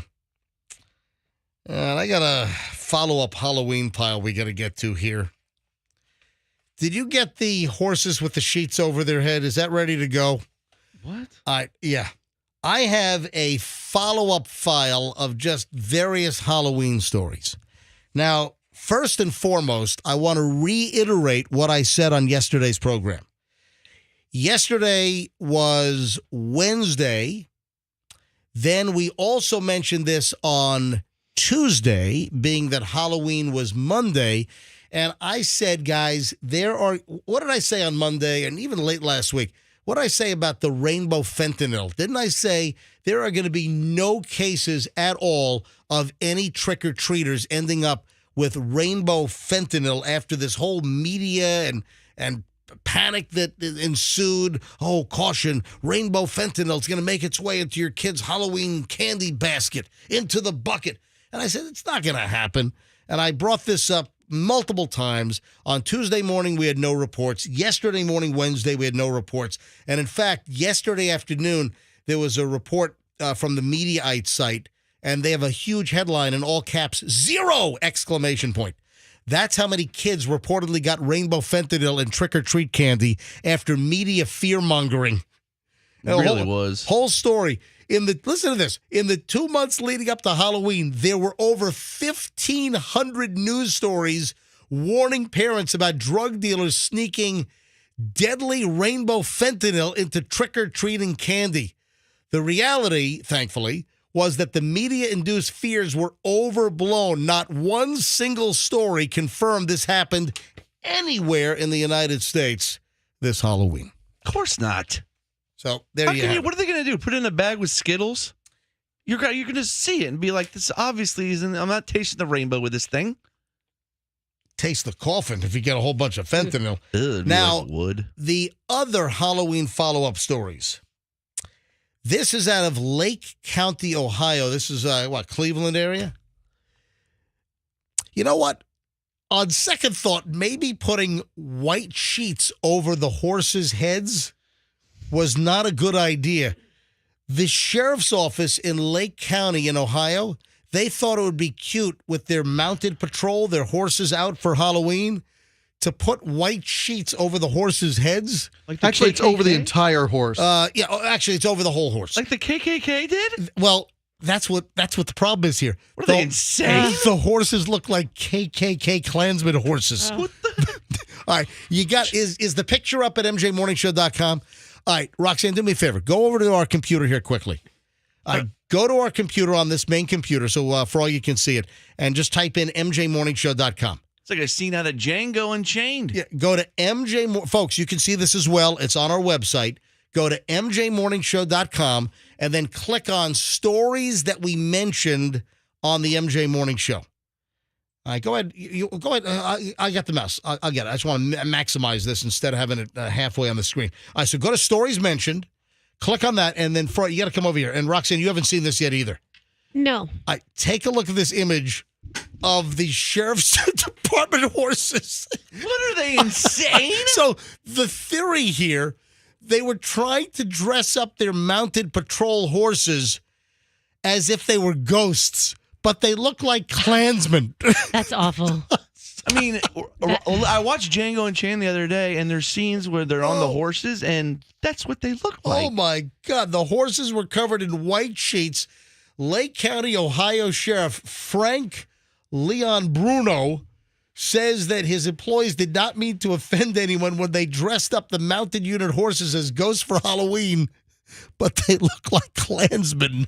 Oh, my God. Did some social media control person say this would be a great photo op? This is going to get us a lot of likes and followers. I mean, the only thing missing is the pointy thing on top. But the first thing, when I saw the picture, I'm like, man, those are KKK horses going on here. Wow, that's horrendous. Yeah. It's really bad judgment. He said the riders thought what a great idea to have big ghosts going down the street. As the horses went down the street, they were lit up for Halloween. To tell you the truth, the community loved it. Kids said that they were great ghost horses, but then people started to complain. The first thing I'd say. It's the first thing I thought of when I saw these horses. My God, it looks like the eye holes are cut out. It's like, well, how else would it see? I know, but I'm just saying, just the cut out eyes. It just looks like a Klansman, clown suit is what this looks like. Devil horns on the thing. All right, so the picture, if you want to see this thing, go see for yourself and tell me if you think this is right or wrong. Does it look terrifying? Does it look like a KKK horse? If you go to mjmorningshow.com, click on stories mentioned on the MJ Morning Show on the top row of boxes, and then you'll see it's the top item right now. I don't know what the hell is going on in the Cleveland, Ohio area, but this is out of Willoughby. Again, follow-up story. Just saw this last night. A risque Halloween display. Ooh, risque. In the Willoughby neighborhood. A homeowner located in front of Willoughby Middle School posed several skeletons in their front yard performing sex acts.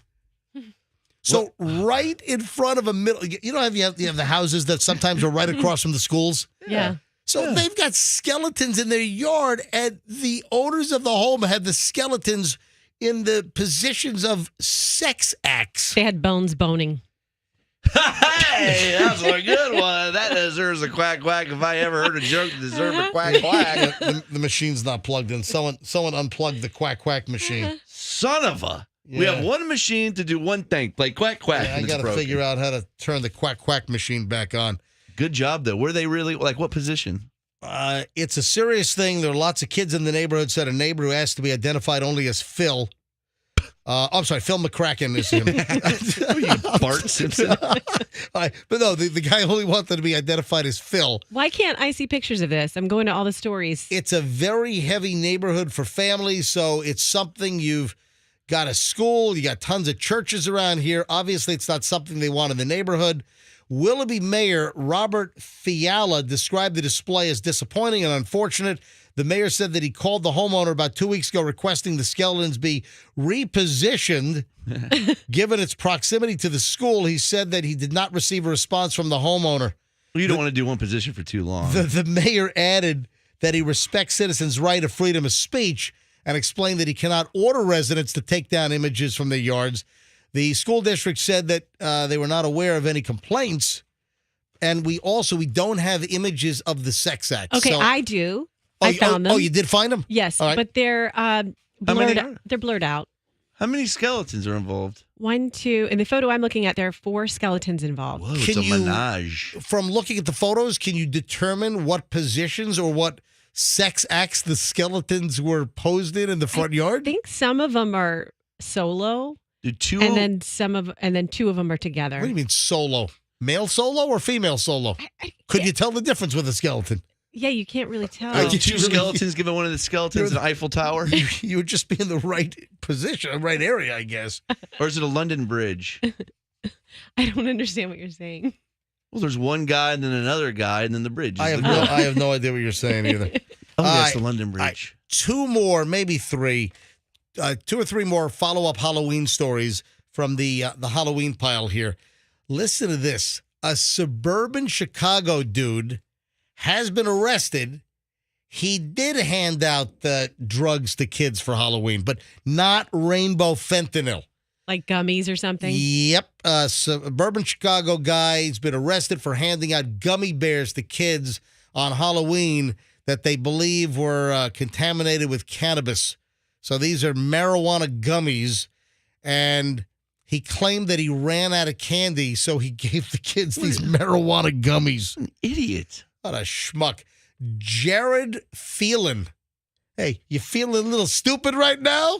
Jared Phelan, F-E-I-L-E-N. I guess it's Phelan. 25 years old, was identified as the person who distributed an unknown number of bags filled with gummy bears that smelled of marijuana. Wow. I think those are pretty strong, too. Not good for a kid. An alert parent and grandparent discovered the suspicious candy and turned the packages over to the police.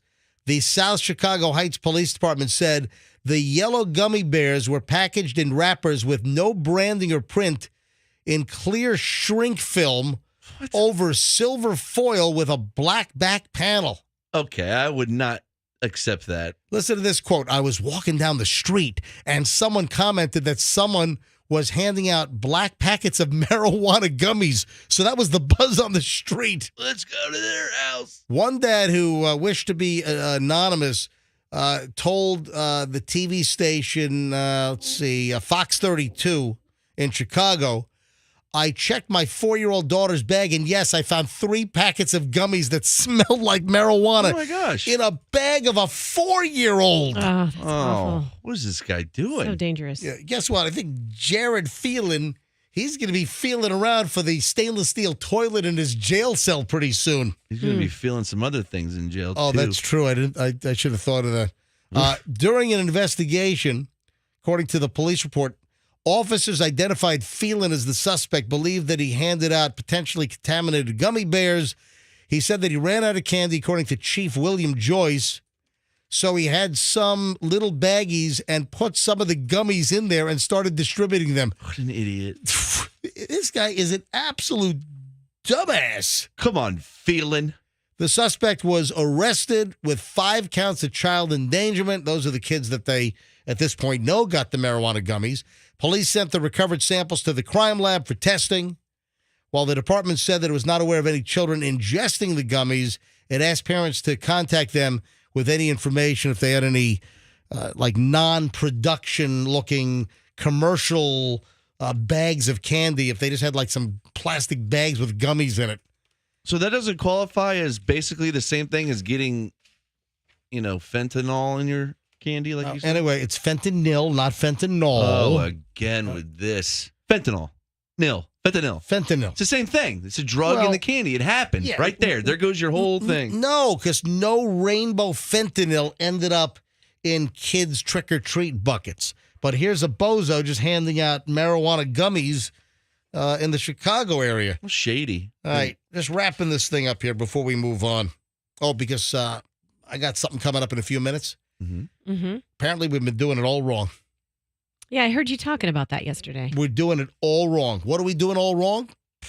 We'll tell you in just a minute. Oh, also, a Kanye West update. There is a major, major Kanye West update. Seriously major. I saw this late last night. I can't get enough of the Kanye. Yeah, get to yay in just a matter of moments here. But we also had a woman in Maryland accused of screaming obscenities and then flashing trick-or-treaters. Ooh. Oh, I saw that. This is in Anne Arundel County, D.C. area. In Maryland, woman was arrested after police said she screamed curse words and obscenities at little kids and exposed herself to children who were trick-or-treating on Halloween night. It's about 7:30 at night, Monday. This was primetime trick-or-treating up in Maryland, and the cops were called to the 3600 block of 2nd Avenue. And there, officers in Edgewater found 45-year-old Wendy Kazarek. She's a wreck, all right. Oh, no. They found her, Wendy. By the way, how do you think she spells the name Wendy? Well, because you're pointing it out, I'm going to say W-Y-N-D. No, that would be windy or windy. Well, Yeah. how does she say? How many different ways can you spell Wendy? How do you? Well, that's what I'm asking you. How do you think she spells Wendy? I would spell it like the hamburger place. The normal WHEINDI. Frog. No? Now the normal Wendy is WENDY. Yeah, we know that. Wendy, right? She spells her name Wendy WENDEE. Like hard D county. Yeah, I was close. Yeah. And then her last name is Kazarek. She exposed herself and screamed while she was handing out candy. What was she on? You're screaming up, get out of here, little son of a... she's cursing at the little kids. Probably the curse words that she was using, I cannot actually use live on the air, but she's screaming at the kids, and then she's exposing herself. What drug was she on? Anyway, she faces indecent exposure and disorderly conduct charges. She was arrested, but they released her on her own recognizance. Hopefully it was after trick-or-treating was over. Trick-or-treat, smell my boobs. Yeah. Ew. Can you imagine that? It's the whole, trick-or-treat, smell my feet. Do they still do that? The kids still know that? My child has not said that. If she knew that, she would say it because she likes to say. Hold on. Because that was prime. No. That was like prime, like kindergarten, first grade, second grade stuff. How did you do it? Because when I was a kid. Trick or treat, smell my feet, give me something good to eat. Yeah, if you don't, I don't care. I'll pull down your underwear. Yeah, Yeah, same I thing. did that one too. Same one. I don't think you'll get canceled for Trick that. Yeah. or treat, smell my feet, give me something good to eat. If you don't, I don't care. I'll pull down your underwear and Harvey Weinstein a plant. No, I was going to say, and that's what Michael Jackson said. Oh. It's true. All right, now we've had these like bad Halloween stories. Would you like a good Halloween just to wrap up and move on from the whole Halloween thing? Let me just give you a good story. This is also in Ohio. Have you noticed Ohio's becoming more frequent Ohio's kind of becoming the new Florida. But this is a good story. A 9-year-old little boy with a medical condition. He was born with spina bifida. Oh. And he's in a wheelchair. He dressed up like a packet of McDonald's French fries for Halloween. Yum. So he dressed up like he was a order of French fries from McDonald's, and Okay. McDonald's caught wind of this, and now they're giving the kid free French fries for a year. Isn't that nice? That's so nice. I thought that I can was get a couple of burgers with the fries. To Yeah. feel good. This is a McDonald's restaurant in Delaware, Ohio. Impressed by little Blake Momford's costume, dressed up like McDonald's French fries. They threw a party for him and his family, and they gave him a certificate for free French fries for a year. All right, hey, Blake, let me give you a little hint here. Go every day. Go multiple times a day. Go every hour on the hour. He's going to hate French fries by the end of the year. Milk this, man. I want you to end up with like $350,000 worth of French fries by the time the year is over. They should have gave him like meals. I mean, just the fries. Fries only. He's going to be thirsty. Yep. He's not getting sustenance. He's not getting protein. You need a burger. You Yep. need a burger. Exactly. But anyway, so McDonald's gave him fries for a year, which I thought was very, very nice. Very nice. All right, we are all doing something wrong. But first, at 8:01, actually, it is 8:02. Actually, hang on, stand by. Ladies and gentlemen, time at the tone, 8:02. There we go. All right, here is the Q105 Trip a Day song to win a 3-day staycation at the Plantation on Crystal River. This is a beautiful place. You can hang out with the manatees. Anyway, today's Trip a Day song is Call Me by Blondie. Call Me, Blondie. And that's going to play sometime in the 12 noon hour. When you hear it, be the 7th caller at Q105 and win that awesome Trip a Day prize right here from Q105. So we're doing something all wrong. Does anyone have any guesses? I was trying to think what we all do. We all brush our teeth. You know what? You're barking up the right tree there, Okay. Spanky. I was thinking it was something hygiene related. It is. It is. Okay. We're doing it all wrong. So you guess brushing teeth. Mhm. What else? What else would include personal hygiene? Washing your face. You're getting warmer, I have a guess. warmer. Yes? Q-tips. No. Oh. Q-tips in the ears. But that's yes a whole or no. that's a whole other thing. You're not supposed to jam Q-tips in your ears. Yeah, right. It's torture if you don't.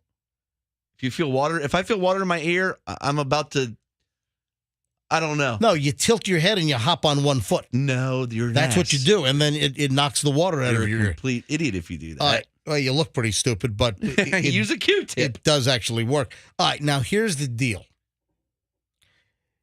Experts are saying that it is most likely that you are showering the wrong way. We all do it. It's hygiene related. It's Roxanne taking a shower. Shower. Yep.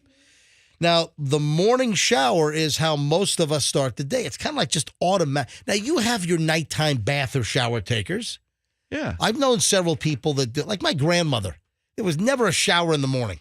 Also, my grandmother had that crunchy hair that got done like once a month. Oh, she didn't want to mess it up. It was like shellacked. You know what I'm talking about? Like a perm? No, it was like the old 70, 80-year-old person hair Yeah. where they go to the salon and they used, I think they used actual shellac. And Wait, they're- your grandma didn't wash her hair, but dude? it was like once a month they would wash their hair. Ew. Because they would go to the beauty parlor and they would get, I'm telling you, they would get like urethane put onto that. And you touch the hair. How and- bad did your grandma smell? And the hair used to. I mean, the hair used I think your grandma just didn't shower, dude. I don't remember no, that. all grandmas did this. Had crunchy hair and didn't shower during a 30 days? No. My grandmother took nighttime baths. But had that sounds awful, All right, too. Roxanne, did you know any older people, grandmas, old great aunts, or Yeah. that had the crunchy beauty salon hair? Oh gosh, yeah. My grandma did. Yeah, Nana did. Hello. Yeah. Did she shower more than once a month? Did you even have a grandma? Excuse me, He but has I had a nanny. I was gonna say you probably had a Nona, right? Yeah. Nanny, yeah. Nanny. Yeah, she passed away. Thanks for bringing it up. And she didn't have crunchy hair? She had the hair of Listen, Fabio. I bet you I can go to the crunchy hair grandma phones right now, and the phones would light up. And everyone knows, is that still a thing, though? Do the older, see, both my grandmothers are gone, my mom's mom, Grandma Minky, she lived to 92, just shy of 93. Is she the crunchy one? And I was hoping she'd get to 93 because back in the day we were on 93. Yeah. Remember the That'd be MJ good. Morning Show? We were on 93, and I was hoping, hey, Grandma, come on, make it to 93. And then I was saying, hey, if you just go like 3 months or so in, make it to 93.3. Anyway, but now she's got to get to 104.7. Yeah, now she has to get to 104.7 Almost years 105. old. Yeah, exactly. Now, my beloved Grandma Minky, she passed away at 92. Oh. My dad's mom passed away at 85. They both had crunchy hair. Ugh. Is this still a thing? Or I'm telling you, I can go to the crunchy grandma hairlines right now. Grandmas don't look like grandmas look like when you were young. 800, let's go. 800-990-1047. 800, and I still got to get to you showering all wrong. Hold on. Oh, okay. I thought I missed it because I've been talking to the texters. No. I was like, okay, what are we doing wrong? You haven't missed it yet. Okay. I'm going to tell this in a minute. Let me load up the phones. How many people had grandmas with that crunchy beauty parlor hair? You know where they sat underneath the old The salon, the dryers, those dome. big giant dome. It looked like some kind of mind control device. Yeah. I mean, they sat in those things, and then they'd leave the salon, and their hair wouldn't be touched for like 3 weeks to a month, and their hair was shellacked, and it was crunchy. All right, come on. How many people had grandmas that had crunchy grandma hair that they didn't wash it, they didn't touch it until the next appointment at the salon, like 3 weeks or a month later? All right. And the other question is, do they still do this? I'm not around grandmas anymore. Do they still do 70 and 80-year-old grandmas, do they still do the big, giant, crunchy grandma salon hair where it looks like, they sprayed, glue all. All right, 800, let's go to the phones. 800-990-1047. And if you'd like to reminisce about your nana or your grandma's crunchy grandma hair, what about a grandma with crunchy hair right now that she could crunch for us? Oh, you know what? And if you're a grandma with crunchy hair, we want you to jam the phone into your hair right now, and we can hear the crunchy noise right now. That could be a new grandma ASMR crunchy hair noise. Ooh, it's so hot. Let's go to phones. 800-990-1047. If you had a grandma with the crunchy salon hair that they didn't wash for like weeks at a time, 800-990-1047. And I need to know, is this still a thing? Or if you work in a salon, do you still get requests for crunchy grandma hair? 800-990-1047. That's how you get in. And if maybe you're near your grandma, could you call us up and maybe if your grandma does have crunchy grandma hair, just take your cell phone and jam it in her head. Or maybe if you're a beautician and you've actually been requested to give the crunchy grandma haircut. Well, no, I said that. Yeah. I just said that. Okay. Or if you work in a salon. Yeah. You get off your phone and pay attention to the show, and you would have heard that. Okay, All right, I have something I have to say, and I don't want you to get mad. What?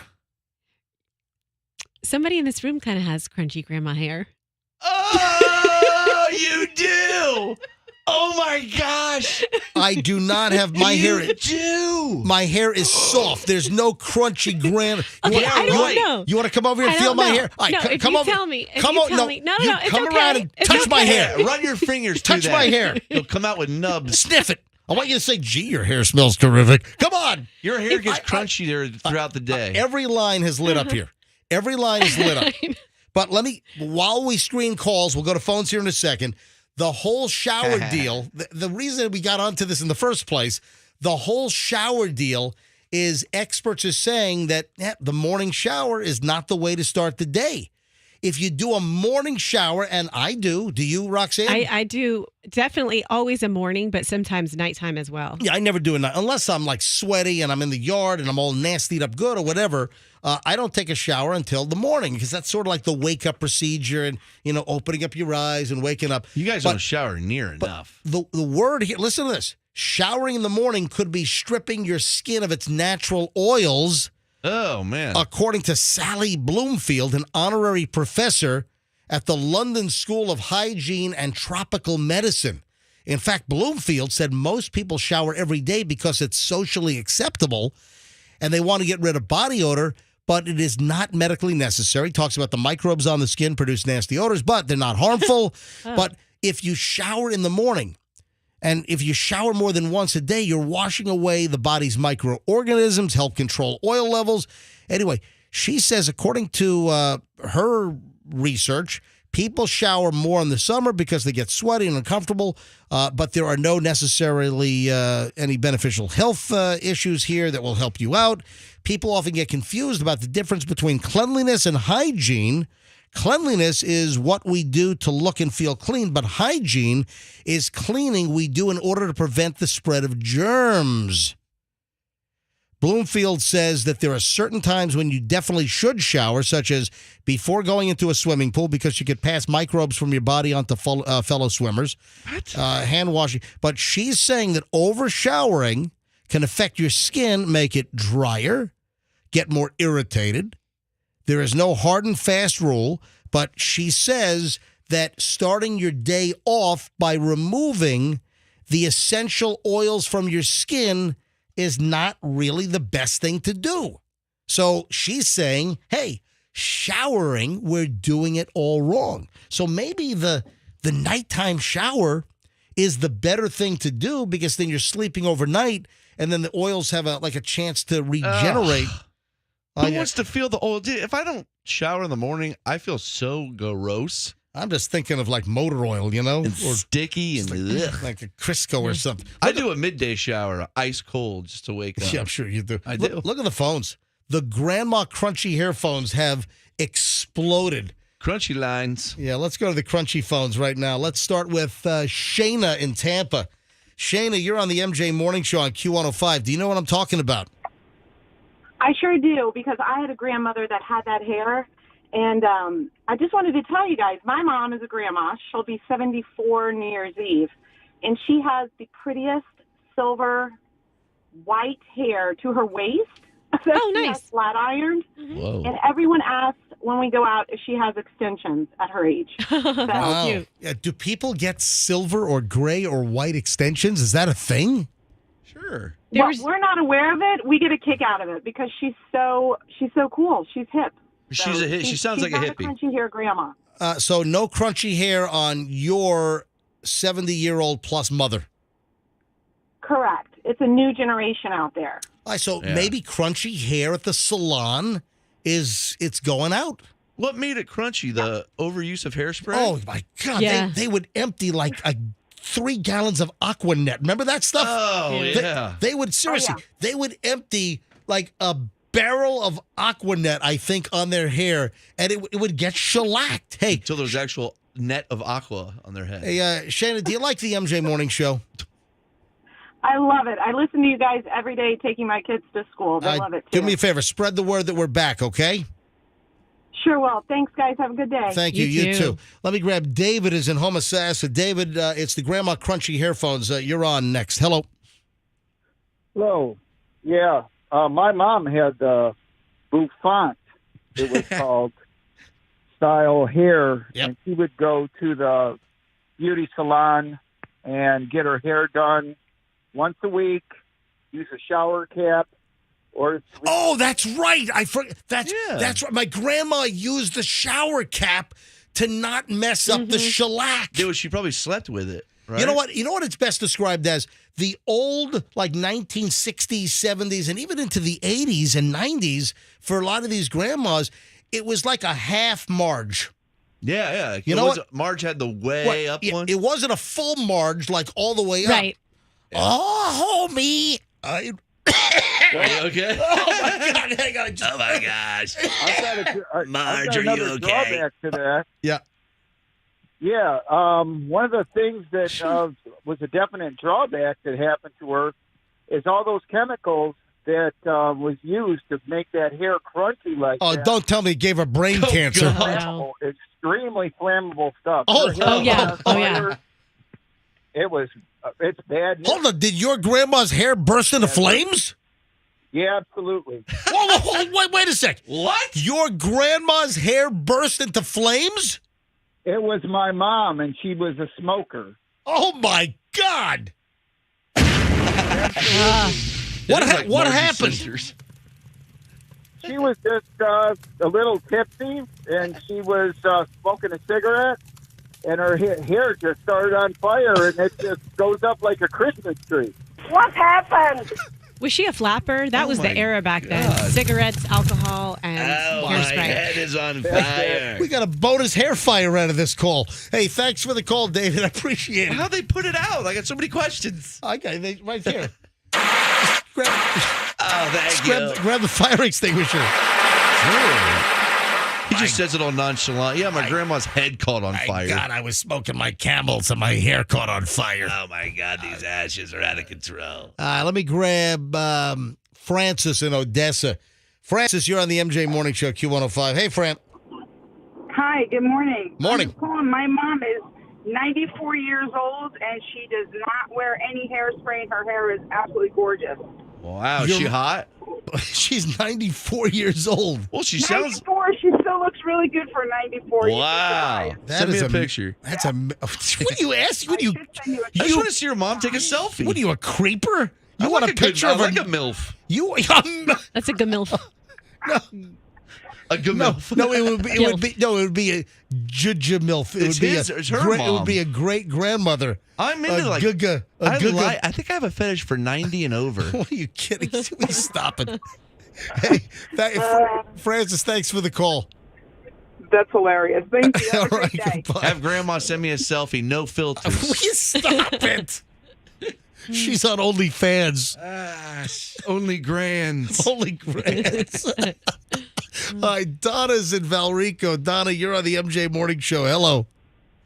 Hi, how are you this morning? We're great. Oh, it sounds like you might have crunchy grandma hair. Well, I'm a great grandmother right now. Wow. All right, so you crunching it up good? Jam your phone in your head. Let me hear it. Heck no. No, I straighten my hair. No. right. But my grandmother. So you don't have crunchy grandma hair? No. Oh, darn it. All right, thanks for the call. Let me grab Nona in Sefner. Nona, you're on the MJ Morning Show. Hello. Good morning. Hey, Nona, you're up. Go How are ahead. you guys? We are well. Hey, well, let's see. I grew up, and my mother was an actual hairdresser, so I've seen every hairstyle there is, and had every hairstyle there is. And yes, my grandmother had crunchy hair. And what about your mother, and what about you? No? My mom, she's 83. She is a great grandma, and she does not have crunchy hair. She has really, really, really short salt and pepper hair. There we go. Oh, how's she look? Is she hot? You know what? I think the crunchy, big, shellacked up, 3 cans of Aquanet dumped on people's hair. I think those days are over. I think they went out in the late 90s. Yeah, I think you're right. Too bad. Thanks for the call. Appreciate it. Look at the phones. Let me clear a couple more, then we got to move on. Jerry is in Dade City. Jerry, MJ Morning Show, Q105. Hello. Hey, how you doing today? Doing well. Go ahead. Hello, Jerry. All right. When I was about 8, 9 years old, my mom and I was going down the highway with another woman that was driving the car, and the woman decided to light a cigarette. Well, she lit the cigarette and lit her hair on fire while we're driving 70 miles an hour down Highway 301. Oh, no. So my mom's got a newspaper and is beating her on the head trying to put the fire out while we're driving down the highway. Because she had so much flammable like hairspray and glue in her hair. It was like Ghost That's Rider. the only thing I can imagine. Being 8 or 9 years old, I had no idea why it burst into flames. It had It was funny to look at, but I felt bad for her. Did it go up like right away? Yeah, it took no time. Like it must have been the hair, the Aquanet. Well, were you able? You know how you take matches and you strike it and it flames up? Yeah. That's kind of what her hair did. It was like backdraft. Got to be the It was hair. like a flash. All right, now what happened? Was your mom able to put the fire out, or? Yeah, she was finally able to get the hair, put out, but God, the stench in the car. Yeah, burnt hair is it? How did Grandma's hair look? Was she all just burnt and bald and patchy? I'll tell you what. Now that's something that's going to stick in an 8-year-old kid. You're never going to forget that. And I haven't. He's probably still smell it. That is unbelievable. I'll tell you. Hey, thanks for the call, buddy. That's great. I never thought we'd be I mean, how laughing many at grandma's heads went up in flames? Those things, I'm telling you, those were like, like a Molotov cocktail, man. Yeah, Those haircuts. I texted my mom because I remember my Nana passed a long time ago. Right. But I remember she had the tight curly hair, ton of hairspray. She smoked all the time. And I know she started a lot of kitchen fires. And so I'm like, Mom, so normal. in any of Nana's kitchen fires, did her hair catch on fire? So My grandma I'll let you had know a what I find mohawk. out. Okay, all right. Hey, Luke is in, where are you, Luke? Lakewood Ranches. Hello, Luke. You're on the MJ Morning Show. Hey, how's it going? Hey, is it Lakewood Ranch or Lakewood Ranches? It's actually Lakeland. You're Lakeland. you're in Lakeland? Yes. Yeah, my screen says Lakewood. All right. Anyway, all right, Luke, go ahead. You misheard me. Go ahead. Yeah, my mom, she's 74. Right when she gets out of the shower, she puts a LA look on her hair, the gel. Yeah. I didn't even know they sold that anymore, but she got a case of that. I'm like, Mom, why do you keep putting gel in your hair? Well, she puts gel in her hair, and after, when she's ready to go out, she does the curling iron, and then she puts about a pound of hairspray on her. And I can actually smell it when I go into the house. I can smell it in every room. It's crazy. So she does have the crunchy hair. Luke, thanks for the call. All right. Yeah. Hey, no more calls on this. I'm just going to finish up who's on hold. I never thought that the grandma crunchy hairlines were going to explode like this. Kent is in Apollo Beach. Kent, you're on the MJ Morning Show on Q105. Hello. Good morning. How are you? I knew you from a long time ago with the Mr. Kim Survivor Island thing. Oh, my goodness. Oh, hold on. Wow. This is Kent. Kent, you introduced us to Mr. Kim. Absolutely. Kent, man, we haven't spoken in a long time. When we did the Survivor Islands, we built 2 amazing tropical sets. That was crazy. In the parking lot of the old MJ and BJ and the MJ Morning Show studios. Those were unbelievable. We built a tropical island 2 times, and Mr. Kim It was amazing. And Kent, we talked about doing this, and Kent said, hey, I got the guy. And that's how I was introduced to Mr. Kim from Ruskin. And the rest is history. I still remain friends with Mr. Kim today. Kent, good to hear from you. Go ahead. Anyway, years ago, in my younger days, I was on a date with this girl, and we were in a nightclub bar, and they had a candle on the table. Well, we kind of bent over to give each other a hug, and her hairspray caught her hair on fire. And I mean, it went up like a torch. And so I started slapping the shit out of her. Oh, hang on.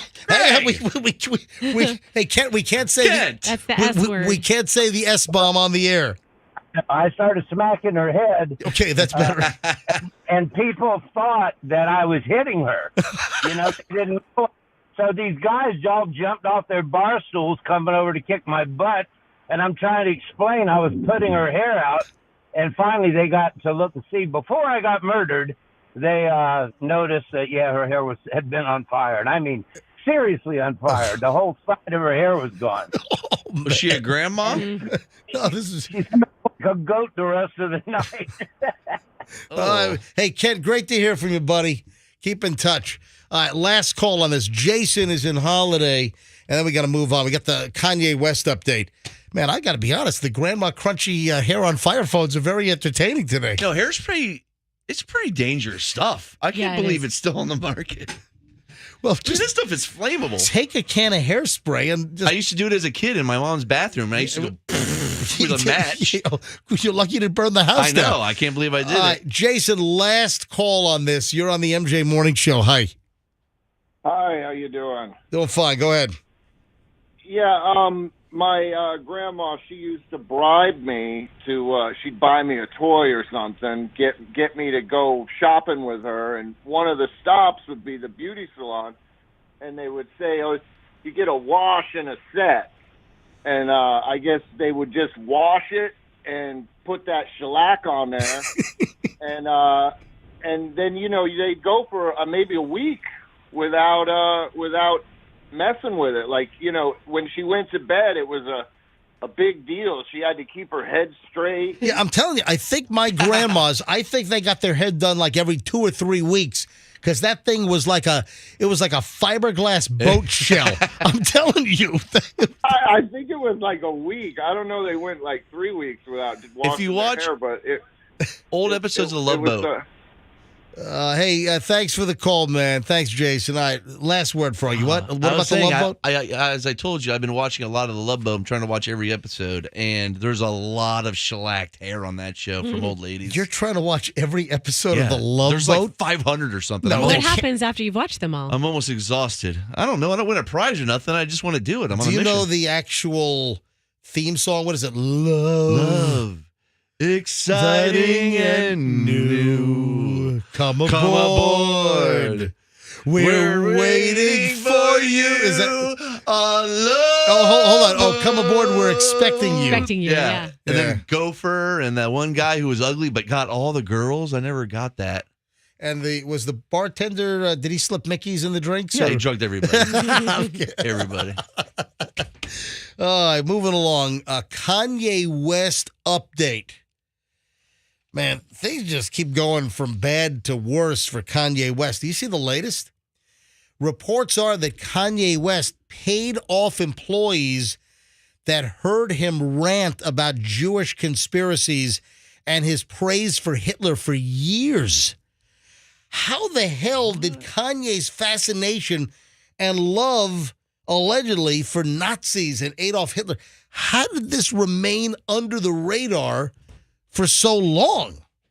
You know, thinking back, the last album I heard of Kanye's, there was a song on it called Black Skinhead. And I never even thought. Are you serious? Yeah, I can't think of what album it's on. But it's a really aggressive kind of a cool song. But now looking back.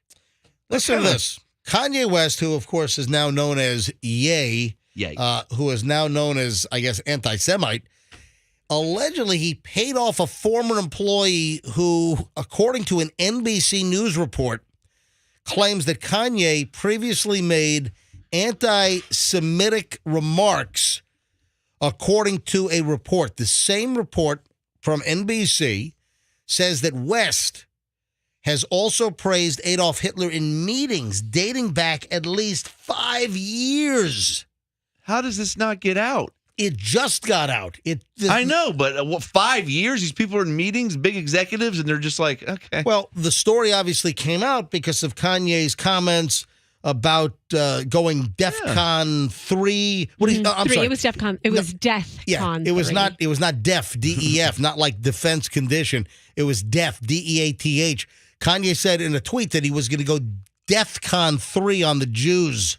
I mean, what are you doing? And then people started coming out of the woodwork that worked for him. We had a guy that worked for TMZ that came out of the woodwork and said, yeah, Kanye did an interview with us, and he was praising Hitler. And they cut it out. The claim was that TMZ made all of the Hitler praise and all the Nazi love go away. They, buried the footage. And incidentally, has TMZ even remarked about this? TMZ is the gossip site. They like to get into everyone's business. And has TMZ, have they issued any statement? I haven't heard a thing out of them. It's like they're ignoring it. They're in the gossip business. Yeah, and they're ignoring something that they would usually cover. And they're ignoring something that they're in the middle of. They're being accused of covering up that back in 2018, in front of TMZ cameras, that Kanye was all loving up good on Hitler. And the face of TMZ is a well-known Jewish man. Yeah, it's Harvey Levin. Yeah. I'm a lawyer. So why would they bury that? They should be like, Kanye West, racist comments in our studio. I'm Harvey Levin. Listen to this report from NBC. Kanye, or Ye,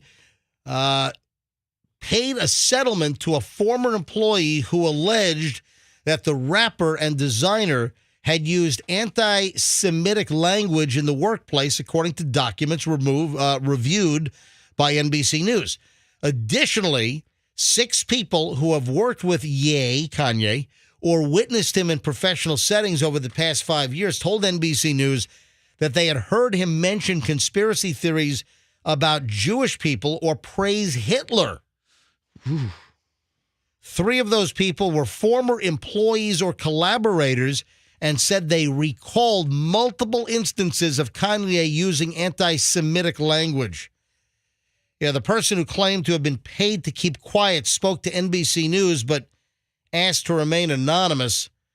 signing a non-disclosure, or I'm sorry, citing, because they did sign a non-disclosure agreement. Oh, like, won't Kanye know who it is, or how many people were paid off? He's got to be done. He's got to be. Is he okay? So he's responsible for all this. These are his words. Oh, yeah. These disgusting thoughts and statements and horrible, just things that he's saying. He has talked about the Kardashian curse. All the men that they're with, they blow up in some capacity. So he has talked about that. He's talked about that. But and also, now you could put him in that category, even though it's self-inflicted. He's doing it. He's perpetuating this stuff. But he's with the biggest Kardashian fish, and he's having the hardest fall. Now, Kanye being with Kim Kardashian, doesn't this also shine the light on Kim Kardashian? I would think that it would be impossible for her to have not heard pro-Hitler, Nazi love talk. They were married. They've got kids together. That's what I'm thinking. Like, it's not like he just became crazy. But she married a guy that everybody thought was crazy. But listen, everyone thought he was crazy from the beginning. I thought the guy was out of his mind nuts for a long time. And she married him. Hang on a minute. She stuck with him forever. But the point is, it sounds like Kim Kardashian must have been exposed to all this Nazi Hitler Kanye love. So is she complicit? Here's the point. They're divorced. What do you mean? They're not divorced yet. Well, she won't even look at him at their kids' soccer games. Listen to me, though. But while they were together for years, did she hide and suppress and cover up all of Kanye's alleged Nazi love? That's the question. Kanye, you can't say that. Did you hear he got in a fight with a parent at his kid's soccer game? Yeah, I saw that. Like, what is going on with this guy? I had that in the pile yesterday, that he got into an argument on the sidelines with a parent at a kid's game. He's there yelling at some mom, and he's wearing gigantic boots. He looks like a complete imbecile. So that's the latest on Kanye West. I mean, it's one thing after another. Oh, doesn't stop. And one other question before we move on, and I saw this. This is crazy. Did you see, I want to get the follow-up on this. Over the weekend, there was a story that popped up, and earlier this week, do you know that Kanye West fans started a GoFundMe account to make him a billionaire again? To make him? How high is it? Because Forbes said that Kanye lost his billionaire status because with the cancellation of the Adidas deal, that represented like $1.5 billion of his fortune. Poof, gone.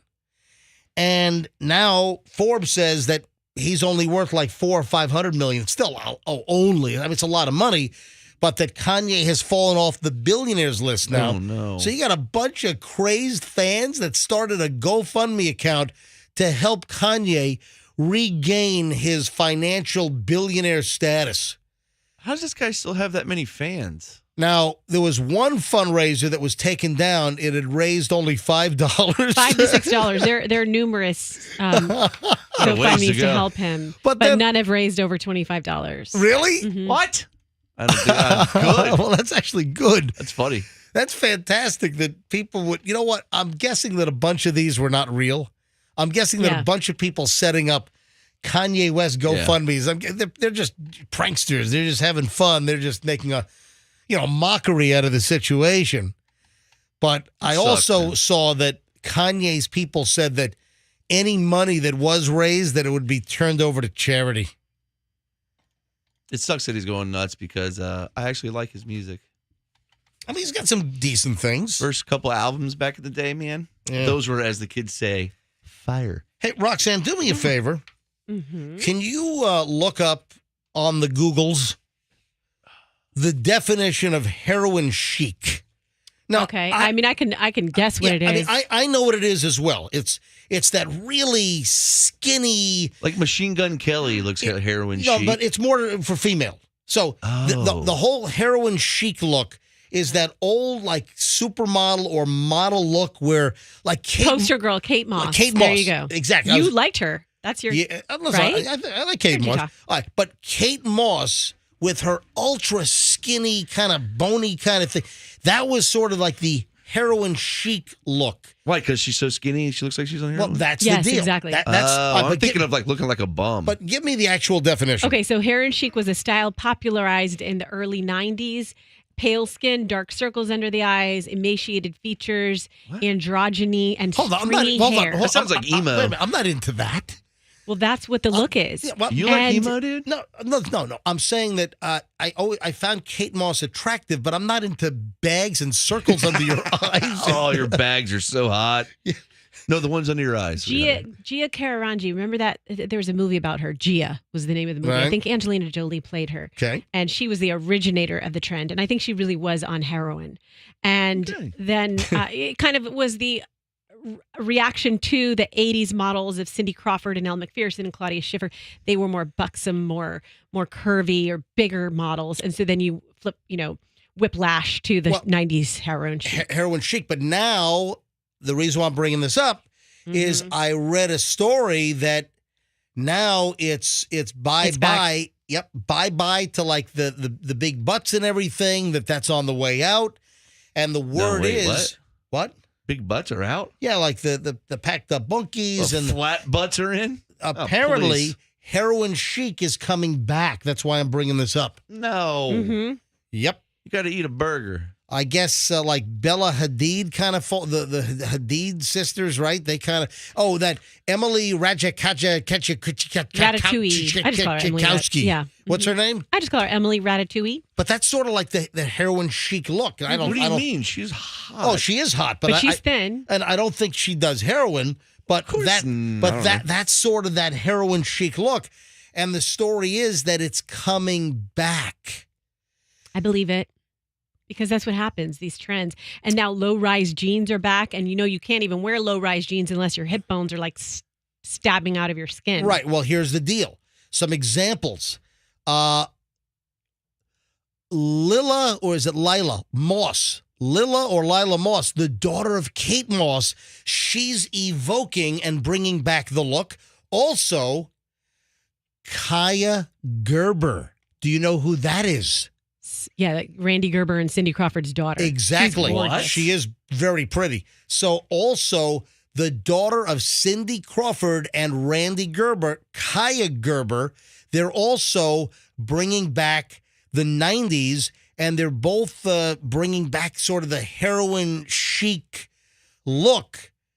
And I guess the story that I saw said that not everyone was really happy about this, but just heads up. Apparently, heroin chic, that thin, kind of gaunt, supermodel-y look, it's on the rebound and it's coming back. I don't see low-rise jeans out there. I see hip jeans. Mm-hmm. Where a very attractive woman will have jeans on that make her look like mom jeans from the old SNL bit. I don't get it. They're horrible. I don't like those. I don't own any of those. Everybody's wearing mom jeans. The mom jeans that like for the big pooch up front and everything. Yeah. Those aren't flattering on anybody. And the butts that are like TV sets in the back. Oh, I love that. Yeah, like I love that. the mom jeans. TV set butt. Yeah. Wasn't Obama? Wasn't he accused of wearing like dad jeans or something? Oh, yeah. Remember that whole story? Elastic. Yeah, there's a whole deal with that. Good, they're comfortable. Yeah, if I'm not mistaken. I'm trying to get to the bottom of this. And it was a story that I saw in the Tampa Bay Times. Tampa Brewing Company staff walk out after a co-owner allegedly makes discriminatory remarks. So a number of employees allegedly, they walked out of the Tampa Bay Brewing Company this past weekend after the brewery's co-owner allegedly made disparaging and discriminatory remarks about two of the brewery's employees. Happened apparently on Saturday at the brewery's Ybor City location shortly before 4 p.m. According to the managing partner, David Dobble, who was not present during the events but relayed what he learned afterward, said that his father, John Dobble, made egregious comments about two of the brewery's employees while in conversation with the general manager. And Dobble said that his father commented that the bar's business would improve if they hired more attractive bartenders. Well, that's obvious. But does it sound like the son is throwing his dad under the bus? Kind of does. It does, doesn't it? It's not cool. I mean, what kind of relationship does this guy have with dad? I was just honestly shocked that somebody would say that, according to the, I guess, general manager. Oh, I'm sorry, the bartender. I was honestly shocked that somebody would say that, according to bartender Casey Rhymstein or Stein, told Channel 10 in an interview. Listen to this. Double said his father's 81. Oh, man, leave the old man alone. Also made discriminatory remarks about a longtime manager at the restaurant, calling him the Middle Eastern kid. He's from a different era. What does he know? That's the excuse, though. Oh, they're from a different time. Oh, they just say whatever's on their mind. Yeah. They don't Or have dementia. a filter. Yeah, pinch the butts of the waitresses and say, "Hey, what's up, toots?" I have dementia. Let me grab that ash. That ash at the end of the cigarette? Well, he had a stroke at the very end. Oh, okay. But it does sound like the owner is like trying to save face, or like, trying to say, "Hey, Dad's 81," but it sounds like the son is tossing Dad underneath the heartline, doesn't it? No, he's a creep. He's my dad. Following Saturday's alleged events, 3 employees, including a manager and this Rhymstein, walked out. The bar had to close early. Dobble said he received a letter of resignation from a 4th employee later in the evening, and that he believes that there may be one additional employee who quit because of the incident. News of the events first appeared on the website Reddit over the weekend, and on Monday, David Dobble posted a Facebook Live recording in which he apologized for his father's comments and said both of his parents agreed to walk away from the business. Jeez. Yeah, he's just trying to save things here because his 81-year-old dad saying the darndest things. Old people say the darndest things. Yeah, so they're trying to save things here, but I'm going to tell you what's going to happen, and he knows it. You know that they're all going to lawyer up. They're all calling Better Call Saul. All lawyer up, baby.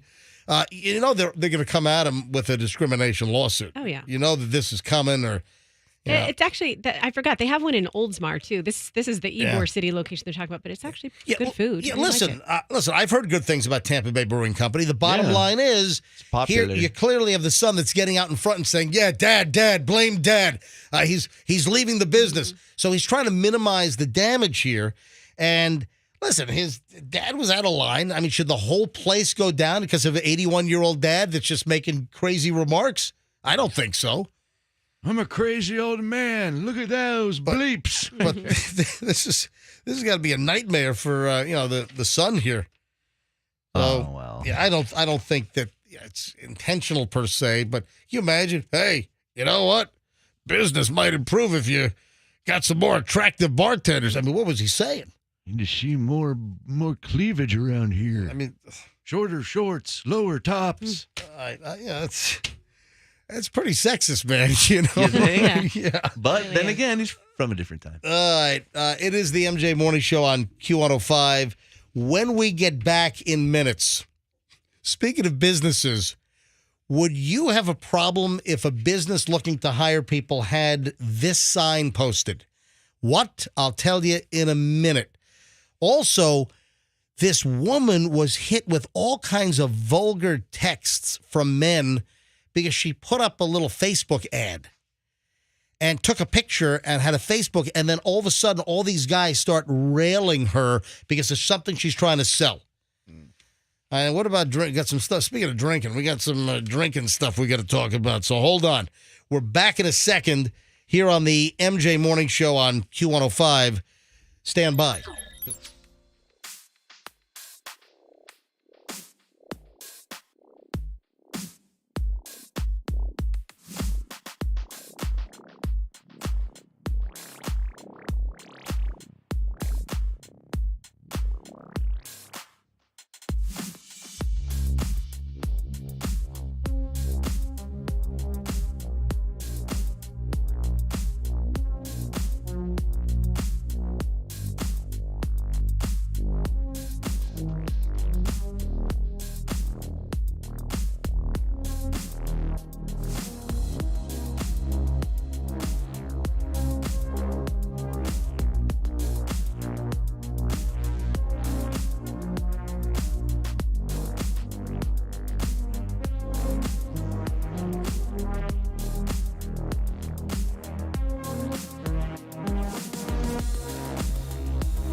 8:54, and we got to talk about a sign. So, what is this sign at this business to which I refer?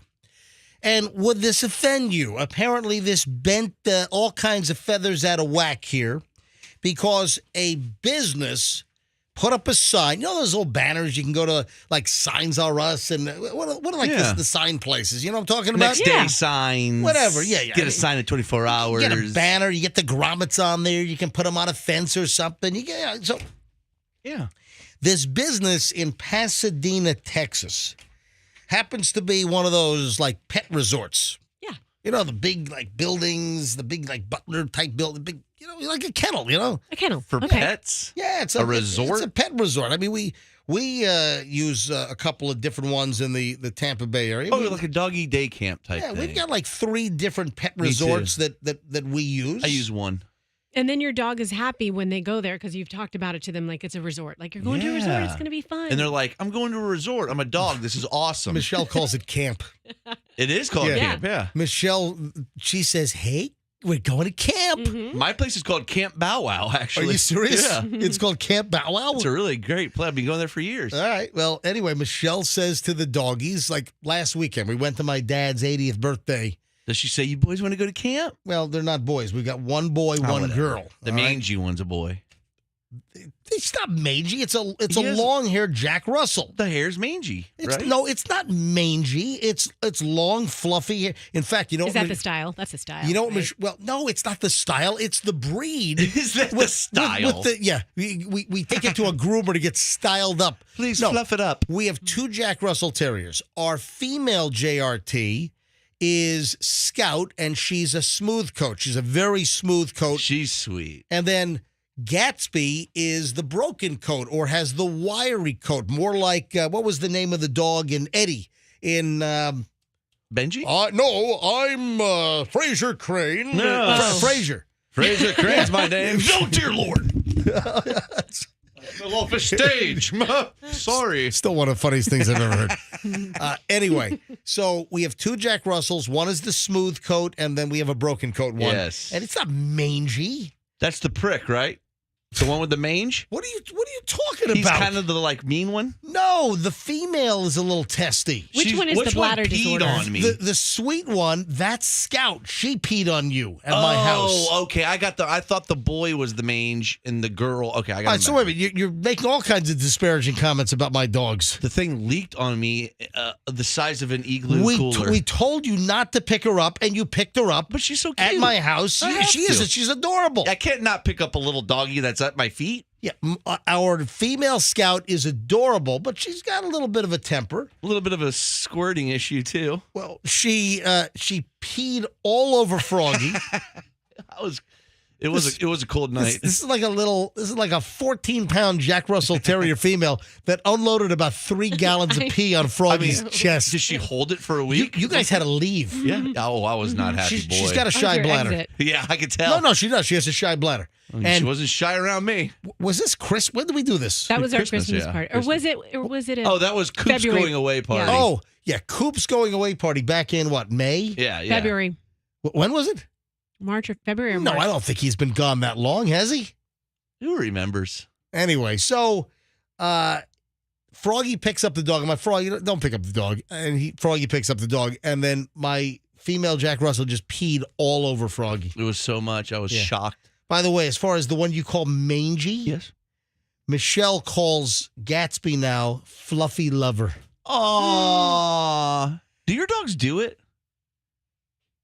Oh, because it's a boy and a girl? Or are they brother and sister? No, they're not actually. I mean, well, technically in the house we call them brother and sister. So but what's so crazy about me asking the question, do your dogs do it? You have a male and a female. They're from 2 different breeders. So then that would be okay for them to do it. If I was a dog and I lived with a single other female dog, I'd be doing her every day. Froggy, can you please get a grip? Sorry. No, they're. You know what? I haven't seen. You know what? That is something we haven't. Hold on. Let me get Maybe Michelle. they do it on the side. I got to get to the sign at the pet place. Hold on. I get Michelle in a minute. Maybe at night they do it. Can I finish the story? Oh, sorry. What is your fixation? I'm just wondering. I never had a male dog and a female dog. Anyway, where was I? Oh, the kennel. This pet resort in Texas has offended people, former employees, blah, blah, blah, blah, blah. So this business owner, Walter Parsons, who owns Pets Gone Wild Resort, he put up a huge banner on the fence next to his business that reads, "Now hiring non-stupid people." Oh, boy, he's ruffled some feathers here. Yeah, and people are angry, and people are calling. Previous employees are like, "What, are you calling us stupid?" And what he said, a local TV station in Houston, KHOU Television, interviewed the guy, and he said, "We're trying to weed out the people that do come in. We hired one last week that lasted 3 days." That's just the young worker mentality. Yeah, some are taking offense to this, what they call unconventional sign. Listen to this. What does it say to prior employees? "Oh, we think you're stupid, so we're trying to hire somebody that we think is smarter than you," said a Pasadena resident named Taylor. I think that's correct. I think that that's exactly what they're saying, that some of the prior employees were stupid. The fact that they felt so emboldened to put something up there like that, it's disgusting. It's distasteful. It's unprofessional. These are some of the people that are complaining, some of the people that were interviewed by the TV station. Anyway, the owner, this Parsons dude, he's like letting it roll off. It's like, too bad, tough noogies. You know, he said that within 24 hours of putting up the "now hiring non-stupid people," that he found 3 applicants that claimed to be not stupid. I'm not stupid. Yeah, apparently the owner of the facility says previous staff members were unmotivated, often paying closer attention to their cell phones than the pets they were supposed to be paid to look after. Oh, absolutely. Take the cell phones away. Yeah, the number of people that I see on their cell phones at their job, every time It's so weird. Every time I look at Froggy. It's so true. I look at Froggy. Every minute I look at Froggy during the show, he's on his cell phone. Yeah, but I'm doing business. I'm taking care of work. Not our work. You're taking care of your other... important work. You're doing your shelving business crap instead of giving the show full attention. So what kind of a person sees the sign and goes, I'm stupid, so I'm not going to apply. Like, what? But also... Who's going to be, I'm too stupid, I shouldn't apply. The people that you see on phones that are kind of sneakily doing their phone business when they're not supposed to be. Mm-hmm. Oh, I do that. And they also think that no one sees them. You guys never see me, do you? Dude, I see you every morning, all morning long you're on your phone. Point is that there's one place, I'm not going to embarrass them because it's a really great place and I know the owner, but I saw an employee in a visible area on their phone when they should have been doing something else. And I'm like, yep, saw him. But you see it all the time, the number of people on their phones. You know what's scary is the number of people I see, which I've been guilty of, driving.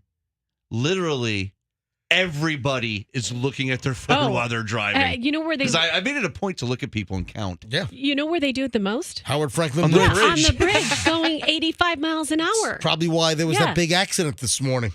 I mean, it's crazy. It's just on the phone while they're driving. And a lot of people hold it while they're driving, like they hold it in between their 2 hands while they're on the 10 and 2. You know what's crazy is when you watch those people too, some people think, "Oh, I'm just glancing. I'm glancing and then I'm looking at the road." But phones are so hypnotic. People will just be staring and a bomb could go off in their back seat and they just wouldn't even, they're just honed in on the phone. Is anybody offended that the owner of this pet kennel put up a sign, "Now hiring non-stupid people"?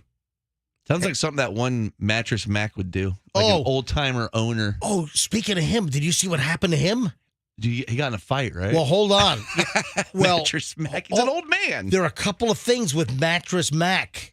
He's a big Houston fan. Is that what it was? Well, hang on. I'll squeeze that in before we shut things down today. Oh, we got phones coming in on this. I'll take a couple of phone calls. Is anyone offended by a business owner operating a pet resort kennel, putting up a sign, "Now hiring non-stupid people"? You want to comment on this? 800-990-1047. Maybe some local businesses here in the Tampa Bay area will catch a cue off of this. Maybe they'll put up some signs.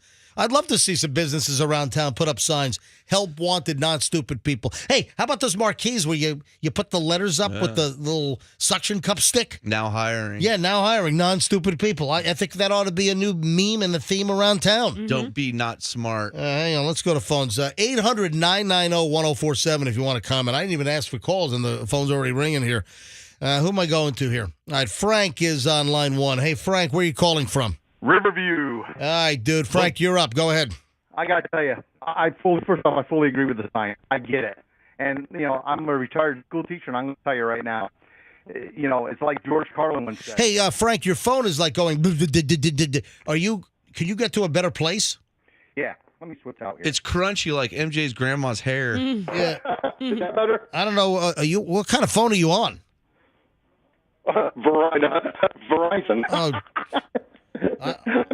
Hey, Frank, do me a favor. Can you just call right back and let's get another line? What's that I can do that. All right, Frank, call back right now. I can do that. All right, hang up and call right back and try to squeeze in before all these Frank. lines start getting all cranked here. All right, so we'll get Frank back on in a second. MJ, you know what it is? At the place that I go to where all the workers are great, I can't bow wow, but they're all younger, So college-age kids. What's the problem with that? Those kids are lazy. College-age kids these days are lazy. Do you notice any laziness? Not at Camp Bow Wow. Yeah. Those kids are good. Yeah. So they've hired good Yeah, employees. you can get young people that are good. There are plenty of them but out there. a lot of them aren't motivated. It seems to be that, what is it, Zillennial? Or Is it okay? Generation Z. Generation Z is what it is. Zillennial. Maybe that's a good name Yeah, for that it. is a good name. Hey, let me grab Annette is in Winter Haven while we wait for Frank to call back. Annette, you're on the MJ Morning Show. Hi. Hi, good morning. No, I am not offended. By matter of fact, I have a vet, and I was standing in front of the girl trying to check out, and she was playing a game, and she says, it'll be a few minutes. And she was just on her phone playing a game, and then she gets up and she walks away. I'm Wait, she tells you it'll be a few minutes to check you out because she's playing a game on her phone? Yes, it'll be a few minutes. And I'm standing there with my dog, and then she gets up and she goes on to something else, and she comes back and she says, oh, yeah, I have to help you. And I was like, yeah, duh. And then they terminated my business dealings with them because they said I was rude to her. Hold on. They fired you as a client? Yes. This is insane. Wait a minute. She's on the phone. Wait a minute. This is a vet? Yes, it's a vet. What, in Winter Haven? Mm-hmm. So your vet fired you because you're going to check out at the front desk at your vet. The woman is on her phone playing a game. She tells you you'll have to wait a few minutes while she finishes her game on the phone. You comment, and then the vet fires you because they say you were rude to her? Yes, I was rude to her. What did you say to her? I was just like, I need to check out. Can I check out? No, but after she said you'll have to wait, what did you say that caused them to fire you?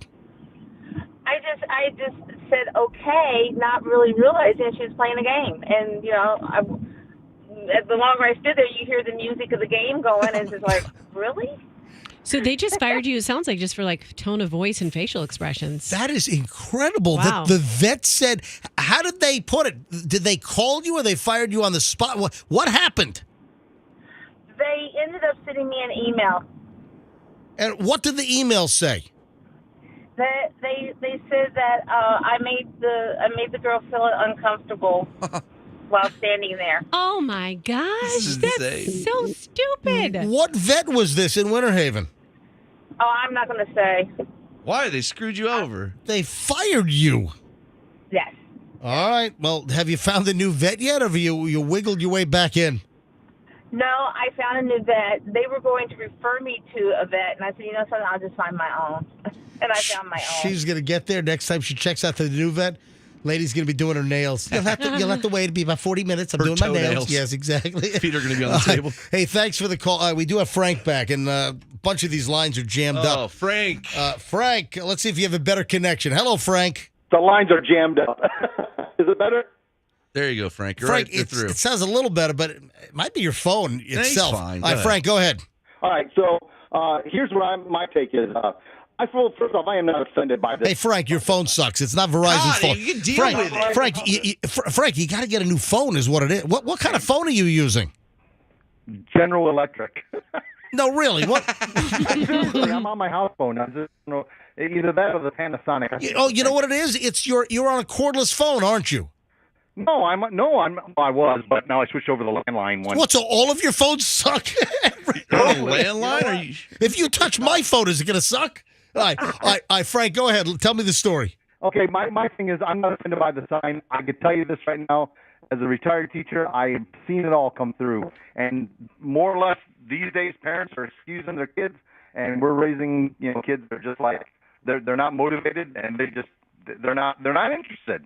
So, the guy would have been better off posting a sign that said "interested in non-lazy workers, interested in hiring non-lazy, interested in a hard worker." Hey, Frank, thanks for the call, and throw all of your phones away and Burn them. Start from scratch, Frank. Make a phone bonfire. Yeah, but thanks for calling, Frank. Who's next? Raphael in Tampa. You're on the MJ Morning Show. Hi. Hello. How you doing? Yeah, your phone sounds fine. Go ahead. Okay, terrific. Yeah, actually, like 2 weeks ago, I signed up my dog to go to a daycare. Okay, and so in order to get into the daycare, you have to go pass through an evaluation. Yeah, same thing. They got to audition, make sure that they're not antisocial or something. Yeah, so it's like a 14-month-old golden doodle. The thing's just lovable, so adorable. Everywhere I go, I get attention. I have to stop and talk to 20 people, So anyway, I work in Tampa. My girl works from home, but occasionally she has to go into the office because of COVID. She's been working at home for 3 years, so that's been great. But now she had to go in today because 25 years. I think they're doing something special for her at work. Right. And so this morning I dropped him off at the kennel, and I bring him his own water because I don't want him drinking that nasty tap water, and I bring him a toy. And what are you giving your dog, Evian? What are you giving heard our story yesterday about how many times tap water is recycled through human bodies. Yeah, we had a story yesterday that if you drink tap water, that it's been probably through at least 10 people already. Oh, geez. Well, I mean, I wouldn't serve you tap water if you came to my house. I have no problem with tap water. It's filtered. It's clean. Anyway, all right. So you bring so what happened? Well, I live in Pinellas Park, and they just recently put chlorine galore in the water. Enough of the water. So what happened with the Aquaman? So I take my dog there, right, for the evaluation. Right. I get him back 4 hours later. For the next 2 days, he can't walk. He won't eat. He's just totally been traumatized by whatever the hell they did for. Only had scratches all under his belly. Oh my God. So I call him back. I go, what the heck happened to my dog? He's all shredded underneath. They said, we let some dogs hump him for a little while. Stop it! They didn't say that to you. Really? They did. They told me. They said 2 dogs were humping him, and I go, well, what the heck? Why didn't you stop him? He was just a little puppy. Well, he's actually 75 pounds. Molested. But So I said after that, so I took him to the vet even the next. What was this, Harvey Weinstein Pet Resort? What was this? It's Camp Michael Vick. One over in Pinellas Park. Anyway, all right. So, and what did they blow you off? I mean, I wasn't taking calls on kennels. The whole story. This started with just the fact that a kennel owner in Texas put up a sign that read "Help Wanted." Non-stupid employees. Well, Raphael's talking about he wanted to have non-stupid employees at his kennel. That's what it sounds like. They didn't want him. Yeah. I wanted somebody with a little bit of, smarts that would pull a dog off another dog. Yeah. Right, sometimes you can't do that. And not let my dog, be traumatized by all these dogs. It's just the first time you got a chance to be socialized with all these other dogs. This sounds like a, doggy canine special victims unit episode or something. No, but so anyhow, I was forced to, today I didn't have any other choice. I had to come to work in Tampa, and my girl had to go to work, so I took him there this morning. I bottled his water, I brought him a little play toy, and I even brought his bed.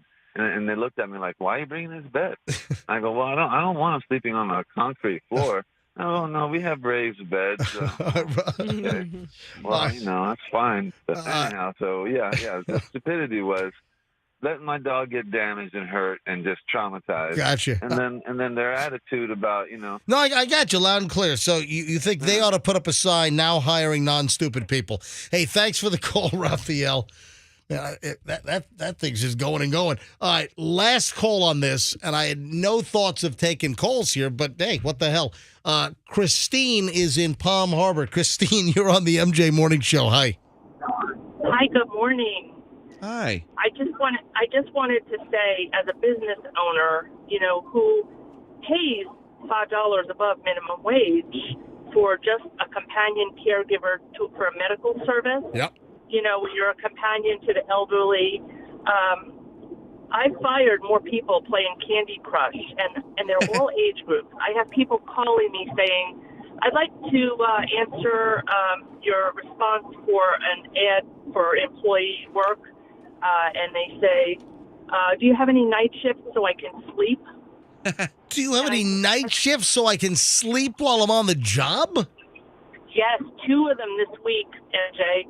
And then on top of that, I wanted to say that not only does that infuriate you as a business owner, trying to pay someone above minimum wage, and yet they're not doing their job. Even the cleaning person that we have, every turn you take in the facility, they're hiding in some corner, on their phone, on Facebook. Yeah, the phone thing is crazy. And you know what? You point out Facebook, the social media thing, and that's what they're doing. They're playing games or they're on social media, but the number of just start noticing, folks, when you're out and about, you're at businesses or you're at restaurants, you're wherever you are, look at the people that are supposed to be doing their jobs, but they're on their phones. I'm telling you, now that we mention this and you make a specific, what was the word I'm looking for? You make it a point to look. Yeah, for it. Thank you. What an idiot.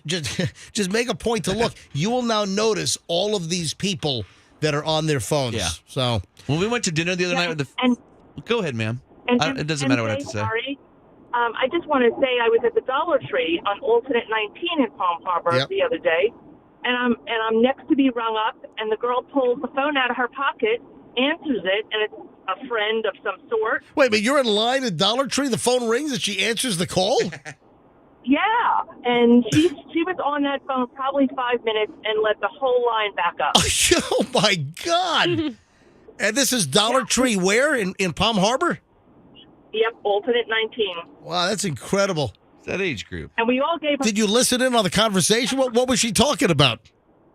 something after work, something she had to go do an errand of some sort. And I said, can't you take this later?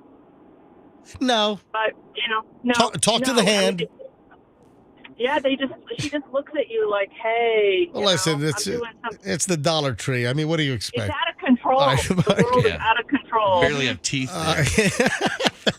MJ, don't you think it's the age, though? Like, look at our former producer, and I love Coop. But Coop is what, 25? Yeah. Hey, Christine, thanks for the call. Have a great day. Thanks.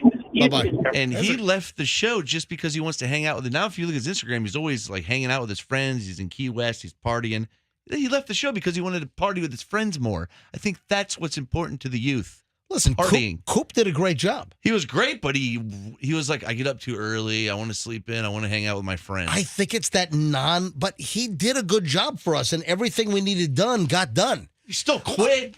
But he quit because he didn't want to do a good job for us anymore. Yeah. That's what it feels like. He wanted to party. He just wanted to be able to go out late at night, drink beers with his friends. And, man, this whole morning thing, getting up at 4:30 in the morning and having to, drive into a radio station and produce a morning show. According to his Instagram, Roxanne, I know you know this too, it doesn't even look like he works. No, I think he's getting out there. He's at a beach every day. Is he still with that, boiler room cold calling job? It doesn't look like he's working. He looks like he just is gallivanting around the world. I think they think he's working for them. Hold on, is he still doing that job? It doesn't look like it. Every day he's at the beach. Hey, should we call Coop up and see if he's still doing that?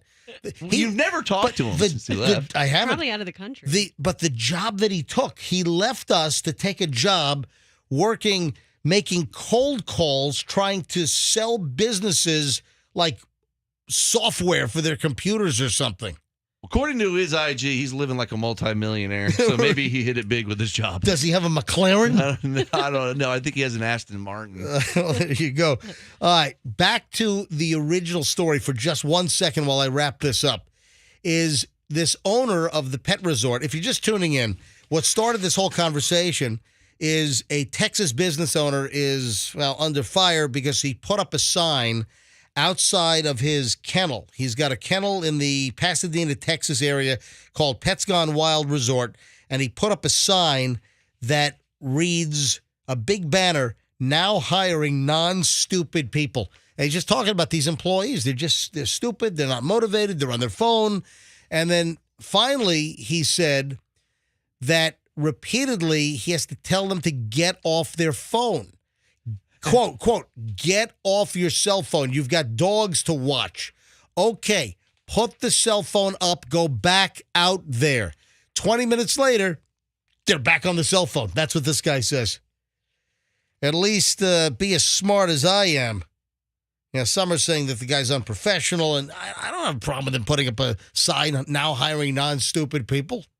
Yeah. I think I might be inclined to bring my dogs there. It'd be a long drive, weekend trip to see Grandpa, and I got to drive to Pasadena, Texas to take the dogs, but you know what? Maybe it's worth it. Yeah. Because he's hiring non-stupid people at the kennel. I brought an application. Where do I apply? Oh, come on, you're not stupid. All right, then we have this mother. We got to talk about this mother in a minute. And she put up a picture of herself modeling an outfit that she's trying to sell on Facebook Marketplace. And she just gets railed.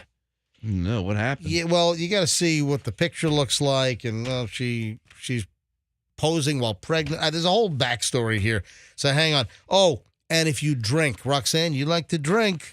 I do. She's not the only one. I like to have a couple pops. And you do too, mister. That's not true. I don't drink. What? Wine and whiskey. I do not. Where are you coming up with that? Okay, all right, you're right. Talk about it all the time. So I do like red wine and whiskeys. Mm-hmm. Yes, I do. But in moderation. Like I have not had alcohol since last Saturday night. The last alcohol I had was Saturday night at dinner in Fort Lauderdale. Wow. Guess what? The last drink I had was last night. Saturday, but then again on last night. Tuesday. Yeah, I'm guessing probably Wednesday as well. No. All right, hang on. We're back in a second. We got the final blurb. My wife doesn't like when I say chunk. And then chunk. And then Ted doesn't like when I say segment. I mean, so what's left? I'm just trying to say that the final portion of I don't like portion. And portion sucks also. Yeah, it sounds like you have to have a small portion. You don't want to gain too much weight. I'm trying to say that the next block of the show. It's It's our final blob of the show next. That's the word. All right, there we go. And we're back in a minute here on the MJ Morning Show on Q105. Stand by. Hey.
Festers in Mexico, Roxanne and Froggy accompany me. 9:32 the time. Of course, Andrew's our producer on the program.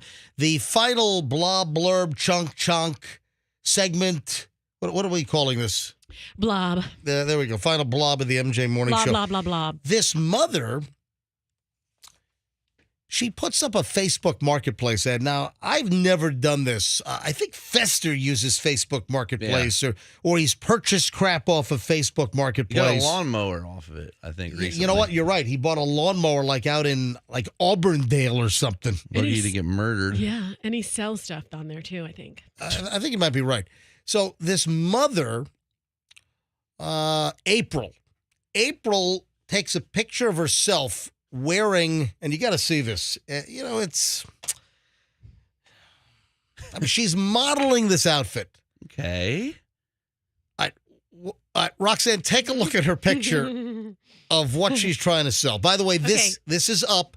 If you go to mjmorningshow.com, go to mjmorningshow.com, take a look at the area on our website that says stories we talked about on the MJ Morning Show. And it's going to be the second item down at this point. The first thing I think when I look at her. Let me just give you the location. Okay. The first thing is the police horses that look like KKK. And the second item is a woman received lots of vulgar text after posting this ad on Facebook trying to sell this item. And her name is April. And when you look at it, what's the first thing that you think of? May and June are looking big. Now, she is... I was thinking a little bit asymmetrical because it's one of those halter top things with just one one strap. She's wearing a hammock. And her left one is falling down much more than her right one. Her chest is ginormous. It's huge. It is enormous. This woman's chest is absolutely massive. And what is this outfit that she's wearing? What is the type of outfit that this is? It's got to be stretched to the gills. It's kind of like a halter top, but then it's got one strap. And then it's kind of like it's not mesh, but it's kind of like that crunchy, scrunchy material. Well, this is the outfit. Take a look at it. And it's kind of like crepe. Is that what you call it? That's it's like a better word. Crepe. Yeah. It sounds awful. The top, but it looks like there's one strap that goes over her left shoulder, and there's no strap on the right. And it looks like her left boob is on the 12th floor. Yeah. And then her right boob is down on the 7th floor. That's a perfect way to describe Is it. that how to, It looks like, what are those things that you wear when you have a baby and it goes across like that? A baby Bjorn. Yeah, it looks like a baby born, and her left boob would be the head of the baby. And the right one would be the butt. And it just looks like the biggest baby ever. But she's also pregnant. So she's holding her, if you look at her right hand, she's holding her baby bump as well. Well, she looks like she's carrying high, like in her boobs, that high. Looks like she's got twins up on top, all right? And She's got a lot of milk. And they're 6 years old. All right, now, here's the story. This is why we're bringing this up, is she posts this picture of her trying to sell this outfit on Facebook Marketplace, but then she starts getting all kinds of like lewd and sexualized. I'll come pick it up. Well, hey, pretty close. It's like, hey, do you come with the outfit? I mean, how about those boobies? Oh my God. I mean, so she's like saying, can you just put a picture up and try to sell clothing without everyone sexualizing everything? She said that you innocently upload a picture on Facebook Marketplace to sell the outfit, and the next thing you know, you're starting to get men saying, hey, do you come with the dress? Other lewd messages. I do wonder how she could photograph herself in that outfit and not have it elicit that kind of comment or those comments, right? I agree. I wanted you, the woman on the show, to say that, but I think I concur that she could stand. You could give a profile shot. You could, maybe if she stood just with her back to the camera, maybe that wouldn't be as bad. But still, then you wouldn't see what the front looks like. Her boobs are among the biggest I've seen in a long time. Mm-hmm. Underneath this, whatever the top is, and I'll tell you what, that top is screaming. I'm interested in purchasing.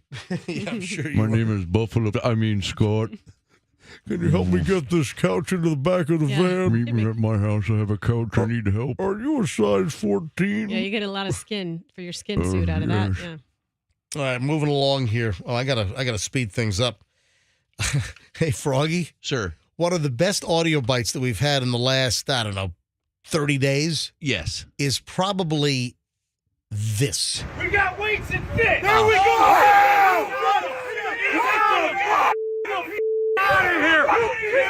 A classic. Those are the guys in the fishing tournament in Ohio where it turns out that the winners, who have apparently cheated for years, they were putting lead weights in the bellies of the fish. So their fish were weighing a lot. They were finally discovered. They cut the fish open, and these big, huge, pounds of lead weights come out of the fish bellies. Egg sinkers is what they're called, and it's a scandal that's taken over the fishing world. All right, well, that was scandalous, and now they've been charged with felonies. The two cheaters have been hit with felonies. But the reason why I'm bringing this up is what is going on in, these simple competitions. Where cheating's happening? Do you know what the latest is? There was a whole scandal involving professional cornhole. How do you cheat at cornhole? I'm going to tell you. I'm glad you asked. Professional cornhole is rocked by what they're calling Baggate after one of the top teams used thinner and lighter bags to win a $15,000 prize. Not even cornhole is safe from these cheaters. I also heard there was a story about chess. Something to do with chess. There was a cheating scandal. Yeah, I had that story weeks ago. We didn't get to it. Where some chess champ apparently had some kind of vibrating device up his butt. What? And somebody was doing little Morse code vibrations. Oh my that God. were telling him what to move, giving him places to move on the chessboard. How would you ever think of doing this? Because the chessboards, you move so and so to what position, and they had a thing. They were going zzz, zzz, zzz, up his butt. Vibration. He's like, I don't know. Keep on vibrating, and I can't decide.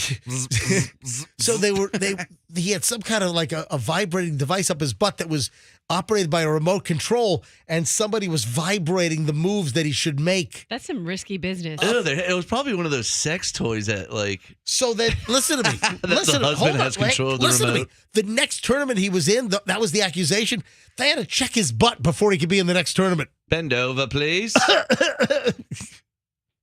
Oh my gosh.